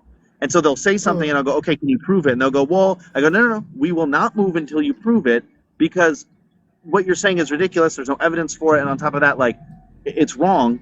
And people will just move on. And it's actually in one of the books I read when I was doing my master's here. It was called Language, Power, and the Modern World, I think. And it's a great book about how there's offensive and defensive. And you never want to be on the defensive, because what they're going to do is just poke holes and get you to slip up. And then to Language, other power, and people, society. you might look wrong, because you might get stuck on one thing where you go, oh, I'm not exactly sure of that detail. And instead, you have to be on the offensive to go, okay, that is your view. Let's work it out. You were very strongly held to this. Let's work it out. So make sure you're always on the offensive and just say, what do you believe? Let's see if it makes sense. Let's see if it holds up logically, and never switch to yourself, because you're going to waste time doing that. Yeah, for sure. So, yeah. But Dominic, I have a point. Yeah. I have a point about, telling people that you are Palestinian. It's almost like, me having to come out to people all the time, like, hey, I'm gay. With people who are in your corner already, you will be received with far more care, and like, hey, this person is Palestinian, protect at all costs. Or this person is a vulnerable person, protect at all costs. But then a person who is anti will immediately go on the offensive. And it's always about distracting you from the actual work that you have to do, with all of these distractions around it. Like, prove that you have a language, prove that you have a culture, prove that you have this, prove that you have that. And you cannot take the bait. Yeah. That's what I'm saying. Like, They'll prove ask you that you 20 have a right to questions. exist. Yeah. Who was the first king of Palestine? Who was the first king of Palestine? And I literally like laughed, and I'm like, these are like ridiculous. I'm like, who was the king of Native Americans? I'm like, is your point that they weren't here because they didn't have a unified king over all of Native America? Like, this is a ridiculous point of view. It's nonsensical. Slovenia only became a country in the 1990s. Yeah. Does that mean Slovenes didn't exist? Or even what the hell? Even if that's the thing, is I think they play this game of South like, Sudan. oh, we only recognize states and countries. I'm like, if I'm living on a land, or I go by an island in the middle of nowhere, but because I'm not a king of the island, anyone's welcome to come and take it and kill me. Like, it doesn't make any sense. It's like and I always tell them, I go, this is a very stupid game to play. To just be like, unless you have an actual functioning government, your land is free for anyone to take. So anyone in an unincorporated area, you're an imperialist. Again, that's where you get for Destiny. That he's right. Which then in the 19th century, that's true. They were corrupt assholes. They were seizing everything they want. But it was always immoral, and there were anti-imperialist leagues the entire time criticizing. But then you can't be anti-Hamas. That was my point. It's like, okay, if you're gonna say like, look, war is war. If we take your land, we take your land. I'm like, okay, then we can do it back. Yeah. So I would just say like, okay, then we'll do it back. Then you cannot cry about it. It's just a war. Which they can, and somehow you can't. Like we can have all the bombs in the world, but you can't have any. Like, what are you talking? So I just tell them, the tunnels argument. There's underground bunkers in Tel Aviv. Yeah. There literally are literal command structures under Tel Aviv. So they by saying, oh, there's tunnels, so that allows us to what are you supposed? What's the What? I'm supposed to say bomb. Like there's a boom. Boom. So if you can boom Gaza because of the frickin' tunnels, then you just justify the H group lobbing a bunch of missiles at Tel Aviv with their own frickin' logic. Turn their own logic on them. That's the key. Take their arguments and take them to their logical conclusion. You have just justified everything H group has done. 100%. Yeah, no, 100%. It's actually really interesting. That's the thing that they always try to get you to debate. Like, well, they went and killed innocent people, and maybe you know a lot more about this. So I'd love for you to talk on this. But this is a talking point that I think everyone should do in their debates. When someone's criticized Hamas, because I won't criticize them. I'll be straight up and I'll tell people. The reason for that is you can align yourself with someone that you do not politically agree with for the furtherment of something else. Right. And when, especially when they don't have a choice. It's not like we have options to choose from. Right, exactly. And so, I tell people is like, and I think you talked about this, but Finkelstein talks about this, is like during the Warsaw Ghetto Uprising, innocent people were killed.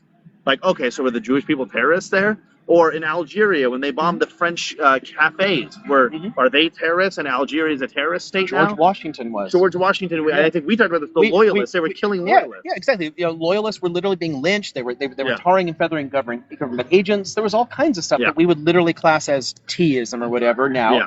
But no, they're the founding fathers. They're national heroes. Yeah. So all you're doing is, if it's only okay in hindsight, that's insane. Like it's logically inconsistent. Yeah. So what they're actually doing is they're defending people who are waging anti-colonial struggles, and they don't know it. Yeah, no, 100%. So this is how I tell it to them, because they'll say, well, why do innocent people have to get killed? So I use, obviously, hey, look at all these other, pretty much every single country that's gained independence, innocent people were killed on both sides. That had nothing to do with it, right? So there's that. If that doesn't work for them, and they say, yeah, but like, blah, blah, blah, I say, look, if Palestine's in a position, especially obviously Gaza, that they don't have the ability to simply just target IDF bases and places like that to gain attention.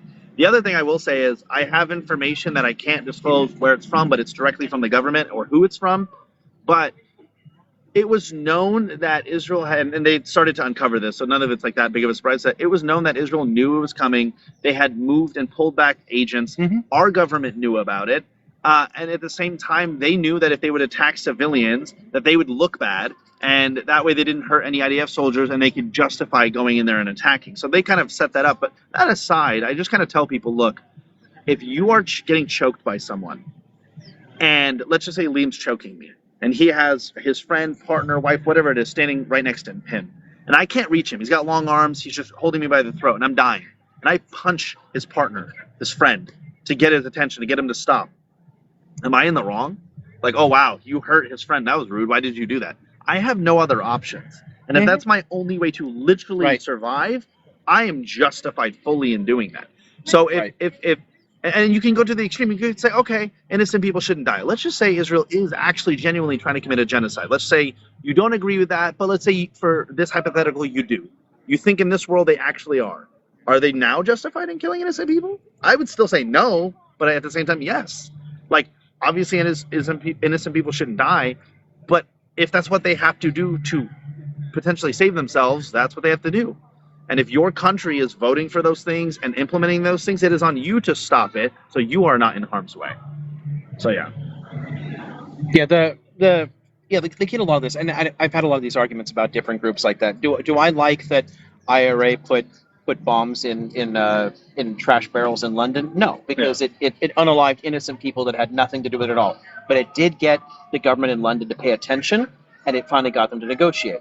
I can't justify the attacks, but I also can't criticize the group because they're forced into it. Exactly. That's how they started off going after only cops. Yeah. But then they started getting attacked they attacked our innocents. So then, it just escalates. I mean, and why? There's a difference between justifying it and saying it's good that innocent people were unalived. Yeah, just saying it's very different from saying this is all they can do to get your fucking attention. Yeah. So maybe the problem is you. Yeah. Putting them in that situation in the first place. That's logical. Do you think that if one person sat in the street with a sign and says, defund Israel, let's just say, nothing's going to happen. No one's going to pay attention to me. No one's going to talk about it. But if we go out in the streets and there's riots and there's things like that, aka the 1968 riots, the civil rights riots. Oh, Watts in 66. What gained us the civil rights? That gained attention because it cost people money. Yes. If you hurt businesses, they tell government negotiate with figure these people. This shit out. Exactly. Because rich don't want to lose their property. Yeah. So people don't get basics of like how you change things, and like they're so dumb. They think that like if you just ask, you know what I mean? If I go up and I go, hey, please, you know how many petitions have been signed that I've seen with like 20 million people signed it, nothing happens? That's because signing petitions are a useful add-on to something, but it's only going to work when politicians are threatened in the sense of, hey, if you don't do this, you're going to be voted out. Because even if you love your politician, your local politician, and these protests keep going on and blocking your streets, you're going to be like, clearly, you're not doing a good job. and that's going to gain attention in that way, right? Because let's just have super Republican, and I love my Republican constituent or politician, and then there's protests every day. I'm going to turn on them. I'm going to go like, what the heck's going on? You're allowing this? And that's going to make them go, okay, the only way to stop this is to just at least compromise, so that way it clears the streets. It clears the streets, aka what's happening right now. What got the UK to the Good Friday Agreement in the first place? I mean, Tax. without the pressure, it wouldn't have gotten them to it. Yeah. So this is where, like we were talking about this earlier, there's times and places for it. This is not one. This is where we have to stay super calm. Yeah. But there are times and places where it is absolutely justifiable. Yeah. It's always morally regrettable, but it's understandable. Yeah, well, and this is what's funny is that people try and do this as if they are objectively morally superior and they are gods, as if like we're humans. I mean, frankly, and not actually complicit in what put people in that situation in the first place. Yeah, and the fact that like, and this is why again I like the religious view of things, is like the world isn't perfect. You know what I mean? It's like the very simple fact of you've got cancer, take chemo. Could I argue that chemo is horrible for you? Yes. Could I also argue that it might be your only way to survive? Yes. Mm-hmm. So, welcome to humans. Literally poisoning you. Yeah, welcome to humans. That's the only way to do things, because guess what? As humans, we're not perfect. Our build is horrible. Our brains are horrible. We have bad logic. We have mental disorders. Yes. So, yeah, nothing's going to go right, and there are going to be problems to everything. If you were to give healthcare to everyone, you are going to inevitably hurt other people. Not as bad, frankly, which is why I obviously argue for healthcare. But there are people who might go, my taxes are much higher, and that's like I'm living a worse life. Cool.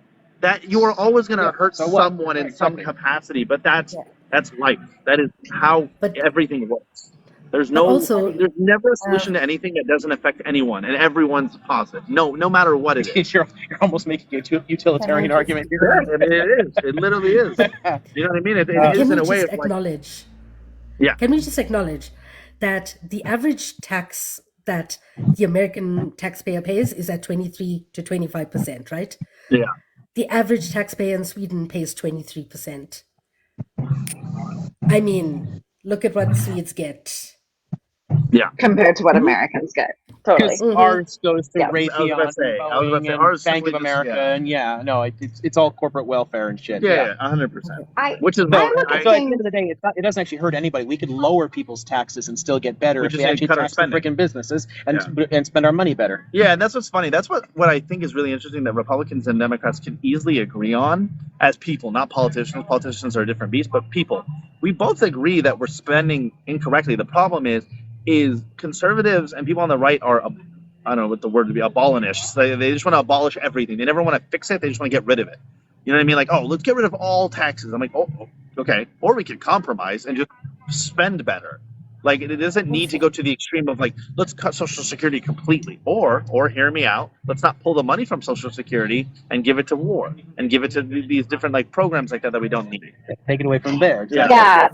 I think when some people go, the reason they have those views is they're racist or whatever. Yeah. There's a lot of people that they want to cut that spending specifically because they don't like brown people. Yeah.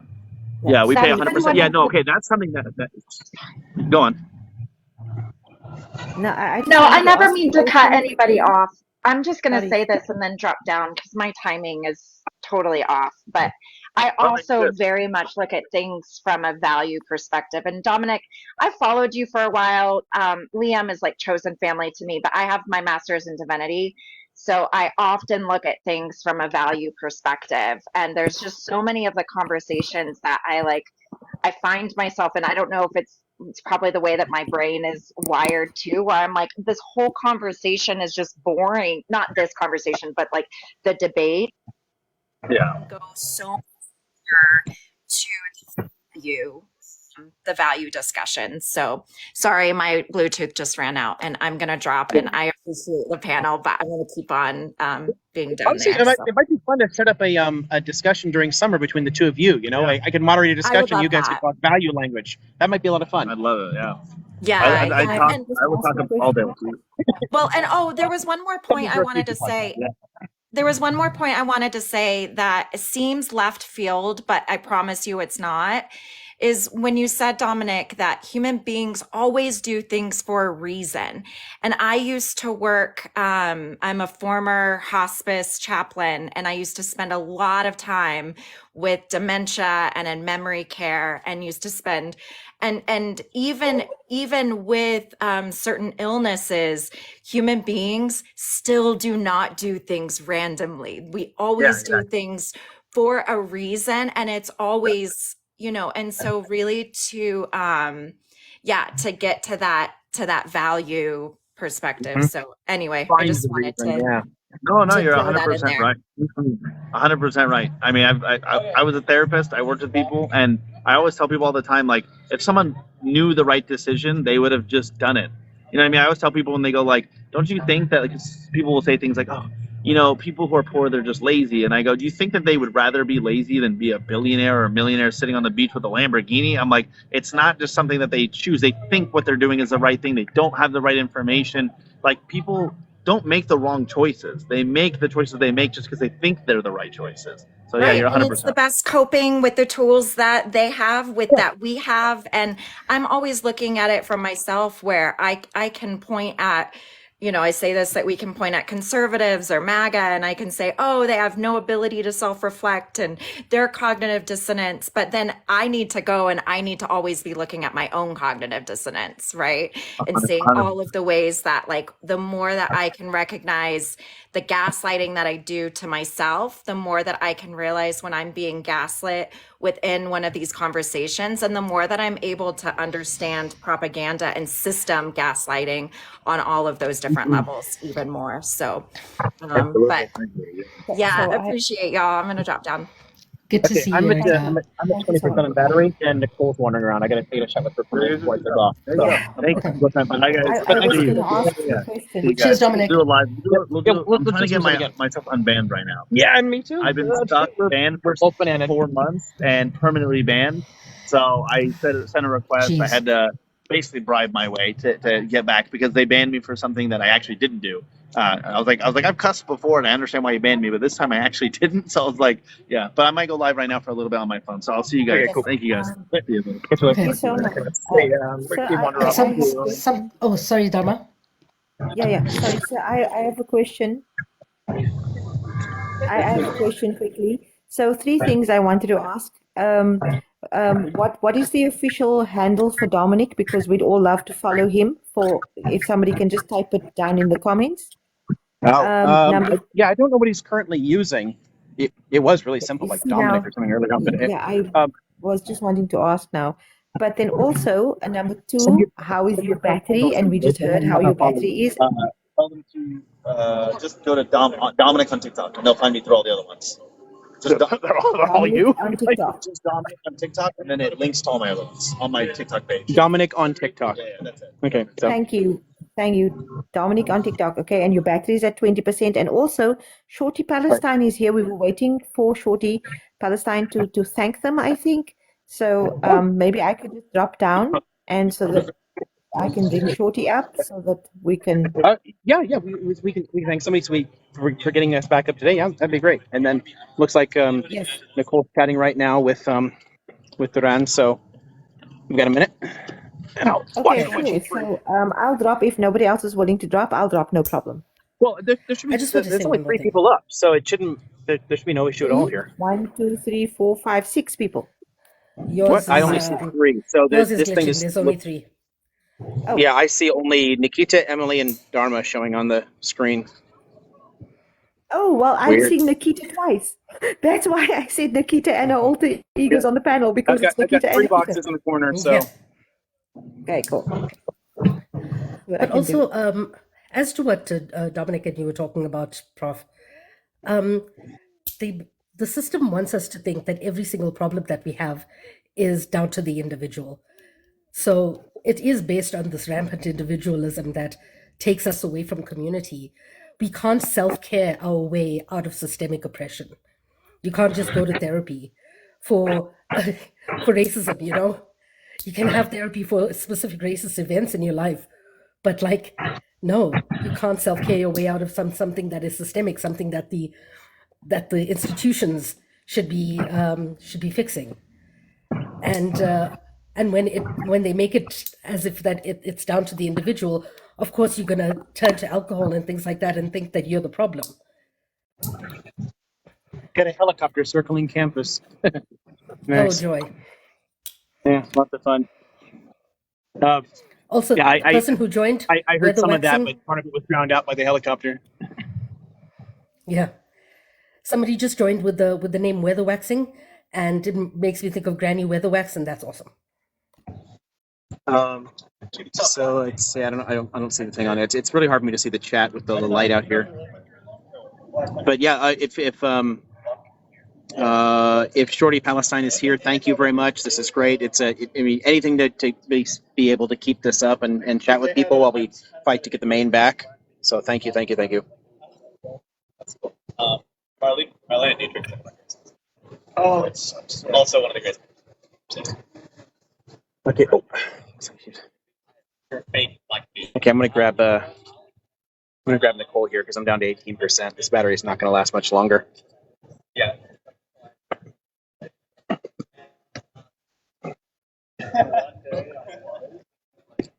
Hello. Howdy. Just sending an email. Yeah, no worries. What's up, faculty? I love all this People's University stuff. Yeah.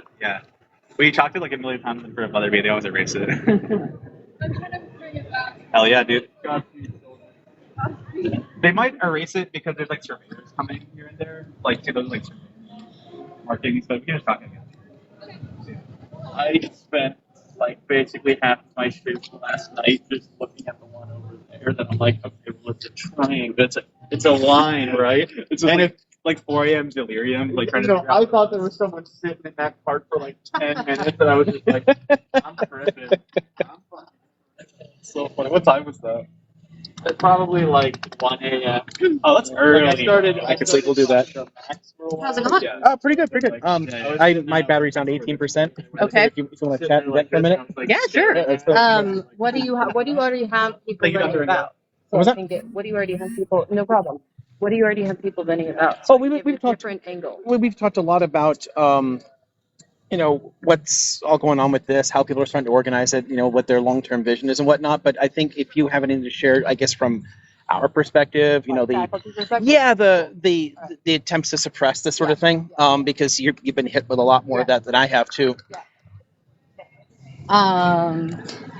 Do you think it's weird if I leave my sunglasses on?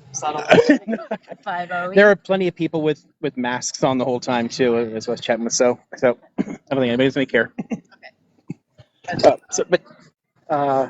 So the climate, I guess, politically, for us even discussing this stuff, whether in classrooms, in teach-ins, any kind of activism. You want to share any of your experiences, the things that same with no one? I will share my experiences, and I will start with saying that it's been incredibly challenging. Throughout my entire career, whenever speaking on Palestinian rights or challenging Israeli regimes, it's always been a difficult battle, whether that was Operation Cast Lead or October of last year. But the climate on campuses in particular, I have to say, really caught me by surprise. Mm-hmm. The level of policing, the snipers, the rubber bullets, the hand-to-hand combat, the throwing to the ground of elderly faculty. Yeah, watching people being dragged by the hair. I mean, the throwing students down the stairs, denying medical. I mean, these are legitimately things that we not only monitor and report and red flag other countries for, but go so far as to label them rogue states or not respecting international law or terrorists or human rights violators. And here we are, more concerned about 19 to 22-year-olds standing up for a population being genocided than we are about stopping the genocide. And That part is the part where I think we've just lost the plot entirely as a country. This is where I make a lot of these points just taking more of a historical perspective on it, helping people see the slow decline. I mean, we're in 62nd place for freedom in the world. We've been in decline for a long time in terms of our basic rights. This is already effectively a police state. Most Americans have no idea, and even most liberals, they have no problem at all. They think the cops are always in the right. Right. And I think there's an opportunity here to show in how severe some of these crackdowns have been. Yes. That this is a very deep systemic problem here. Yes, and I think something that's been made more and more clear to me every moment of every day, not just of our encampment, but of the news that I see of encampments across the country, is that even the police involved who are policing and somehow providing some protection for students are not policing for the students, they're policing the students. Right. And so the For only the university and its donors. for the university and its donors, for other students who might be made uncomfortable, Right. for PR, for hopefully not having to call in the cops. But all of those things come from the wrong response entirely in the educational pedagogy, which is that instead of having conversation, instead of getting financial transparency, instead of engaging on any of the demands towards getting us a resolution to this conflict, let alone respecting international law, we continue to thwart it in unimaginable ways, and do so with a vigor that suggests that we are proud of it. And it's very hard for me to understand, in particular, why more parents haven't stood up, and just because they're fucking pissed that they're spending $60,000 a year for their kids to be in danger. That part to me is nonsensical, And instead of actually saying let's clamp down on the students and stop them because they're threatening, it's how about we take care of the real issue? They're always blaming the messenger. Exactly. It's the way we clamp down on the Panthers and AIM and everything else. You know, they're raising a legitimate issue. Yes. And when we don't, long term, I think this is where you can connect current activism to that longer term. People were complaining about the black-white wealth gap in the 1960s, and MLK was pointing out this is what the language, the riot is the language of the oppressed. Like there are serious problems here. Right. That wealth gap has doubled. Yes. It's doubled in the last half century, and we all keep thinking we solved the problem. You know, and I think this is where the biggest lesson I think we have in any kind of movement like this is we have to keep this up somehow so that people really understand the real problem and that we aren't the problem. Right. We are a symptom of a problem. Right. We are a response to the Yes, symptoms we're a response, to a problem. exactly. In the same way that honestly riots and terror are responses to problems. Exactly. And it is a plague of our own humanity, akin to refusing to learn from history, that we refuse to engage in problem solving to the root of the cause. Right, we exactly. always problem solve in a band-aid or capitalist profitable or otherwise palatable manner. Exactly. We are not trying to get to the root of any problem. I mean, that is why the Accords previously negotiated. That's one of the reasons they don't stand up, is they were never done to address the reality. Right. They were never intended to. They did what they were meant to do, but they were not meant to solve the problem. Exactly. And too many people have believed that they were meant to solve the problem. Oh, like if they only accepted what they were offered, blah, blah, blah. No, they were never actually offered anything. Right. No. Right. I mean, whatever they were offered is in fact still on the table, because we still don't have the original two-state solution. So what, offered or not, it's basically a unicorn at this point. Yeah, I mean, exactly. It's nonsensical, but yeah, it's the root cause issues. Now, okay, so one of the things, and I got to be careful here because I'm down at like 12%. My battery's going to croak out. I've been wandering around chatting with people and recording this whole time. The there's and we've talked about this before, but just to you can let people know too. I'd love to do an episode sometime during the summer, so June, July, whatever works out with, where we can talk about, because now we've got the possibility of the ICC getting involved as well as ICJ, and we have multiple ICJ cases since last time we spoke on this. We have the lawsuit against Germany now, also for genocide. We should be expecting more movement on the Gambia against Myanmar case, which should give us more idea about the legal precedent, what the court might do. And yes, I mean, with the press as misleading and as unreliable as they generally are, with how much coverage we've seen about the ICC, I cannot imagine Kareem Khan, the prosecutor, at least not responding with some sort of press release on this issue in the coming weeks. Because now the rumors are flying, and it very much is the reality that the Israeli leadership has violated multiple international laws, and with the open investigation, as has Hamas, but with the open investigation, we really need to see the results of that. And that's another level of accountability we need to demand, just like every other level of accountability that we need to demand. And I think people are really going to be curious about how that works too, because there's so little precedent. In all the time these things have existed, they've never actually gone after a fully developed country. A core country has never been touched. We've never had a Western leader held accountable since Nuremberg. Right, exactly. So, and even that, the only reason we got that was the Soviets. Not even indicted, let alone. I mean,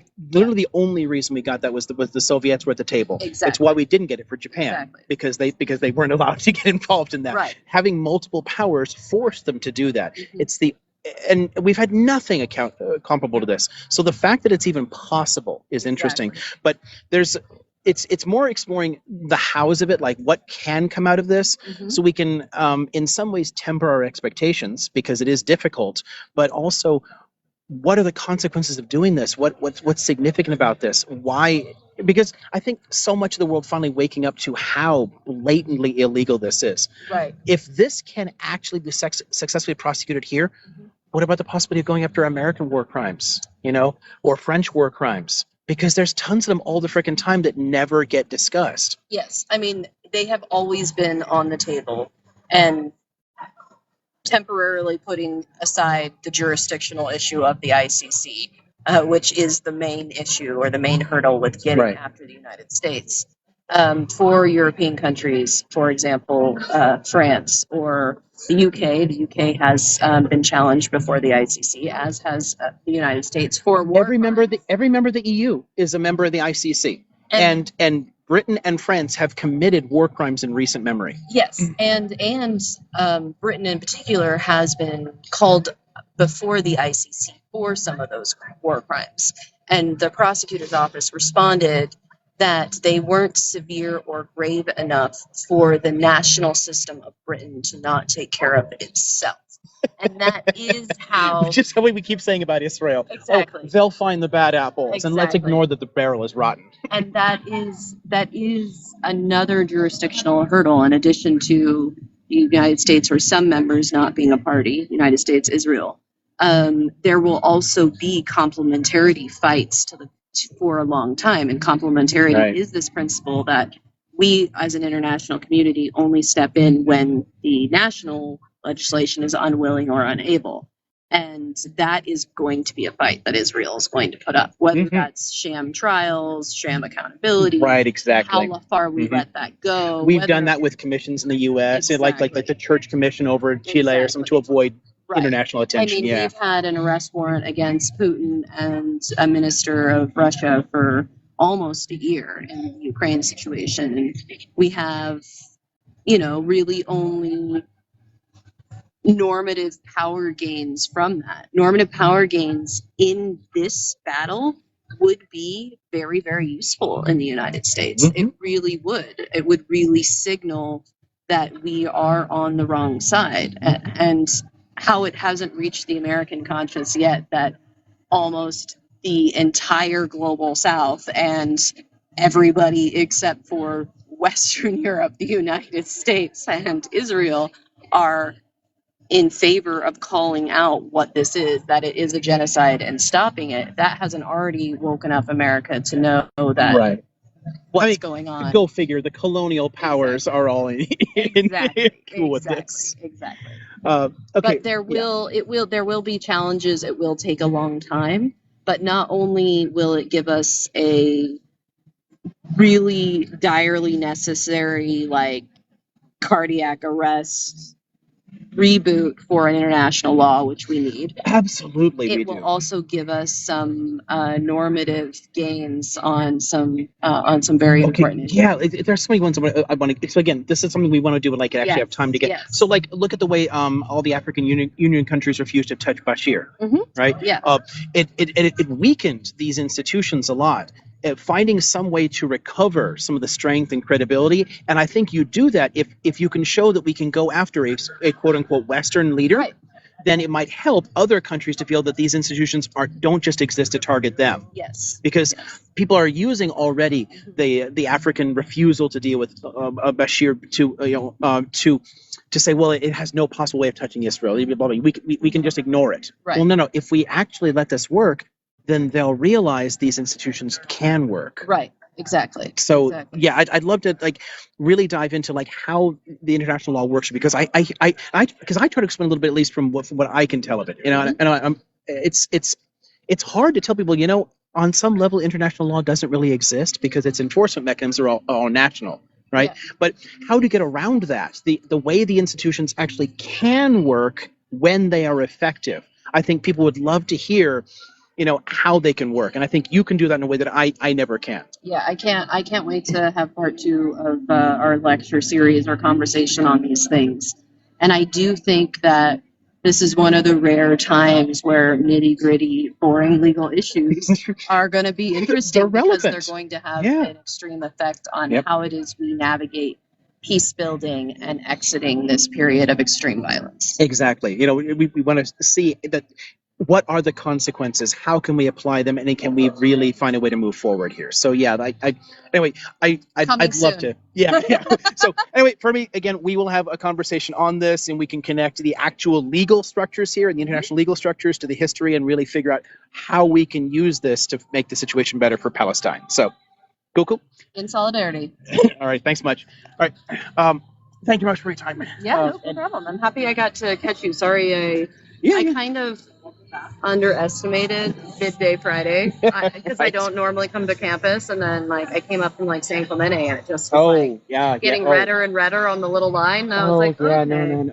You're on you're taking the 5 up. Oh no, that is there was I was far enough up that it wasn't that bad. You know what I mean? It wasn't like, but it was more than I expected. Not coming all the way down to SD, but yeah, I always try to plan my schedule as much as I can to be on different campuses on completely different days. I had 1 year when I had to commute from LA to San Diego, and I only had 2 hours in between. It was impossible. Hi, Duran told me you wanted to like interview someone who's Palestinian or like someone. One of my comrades in South Africa wants to actually schedule like an actual like a I don't know, Zoom based like an interview and talk about that stuff. So yeah, if you can pass contact information to me, and we can arrange something. I can put you guys in contact through, I don't know, Discord or something, and then You just want like my phone number? Let's it's actually still on right now. So I think he's would it. I can facilitate this. You can if you can. Yeah, I got it. Actually, I think I'm gonna wind this thing down anyway. You guys mind if I just shut this thing down, because my battery's almost died anyway. So I'm gonna shut down for the night. But Nikita, glad you're still here. I've got somebody that wants to chat with you. So I'll gather that up, and then I guess I'll see y'all later. My drive is gonna be terrible right now. It's probably gonna take me 4 or 5 hours to get home. So I probably won't see you again tonight. But I have to get up early tomorrow morning for septic work, and I don't have much in the later evening. So maybe I'll come on tomorrow night. Who knows? We'll see. But and it's already May the 4th in South Africa, so May the 4th be with you. May the 4th be with you. My memes for that will be up in the morning. Have a good night, folks. Excellent. Good night. Okay, let me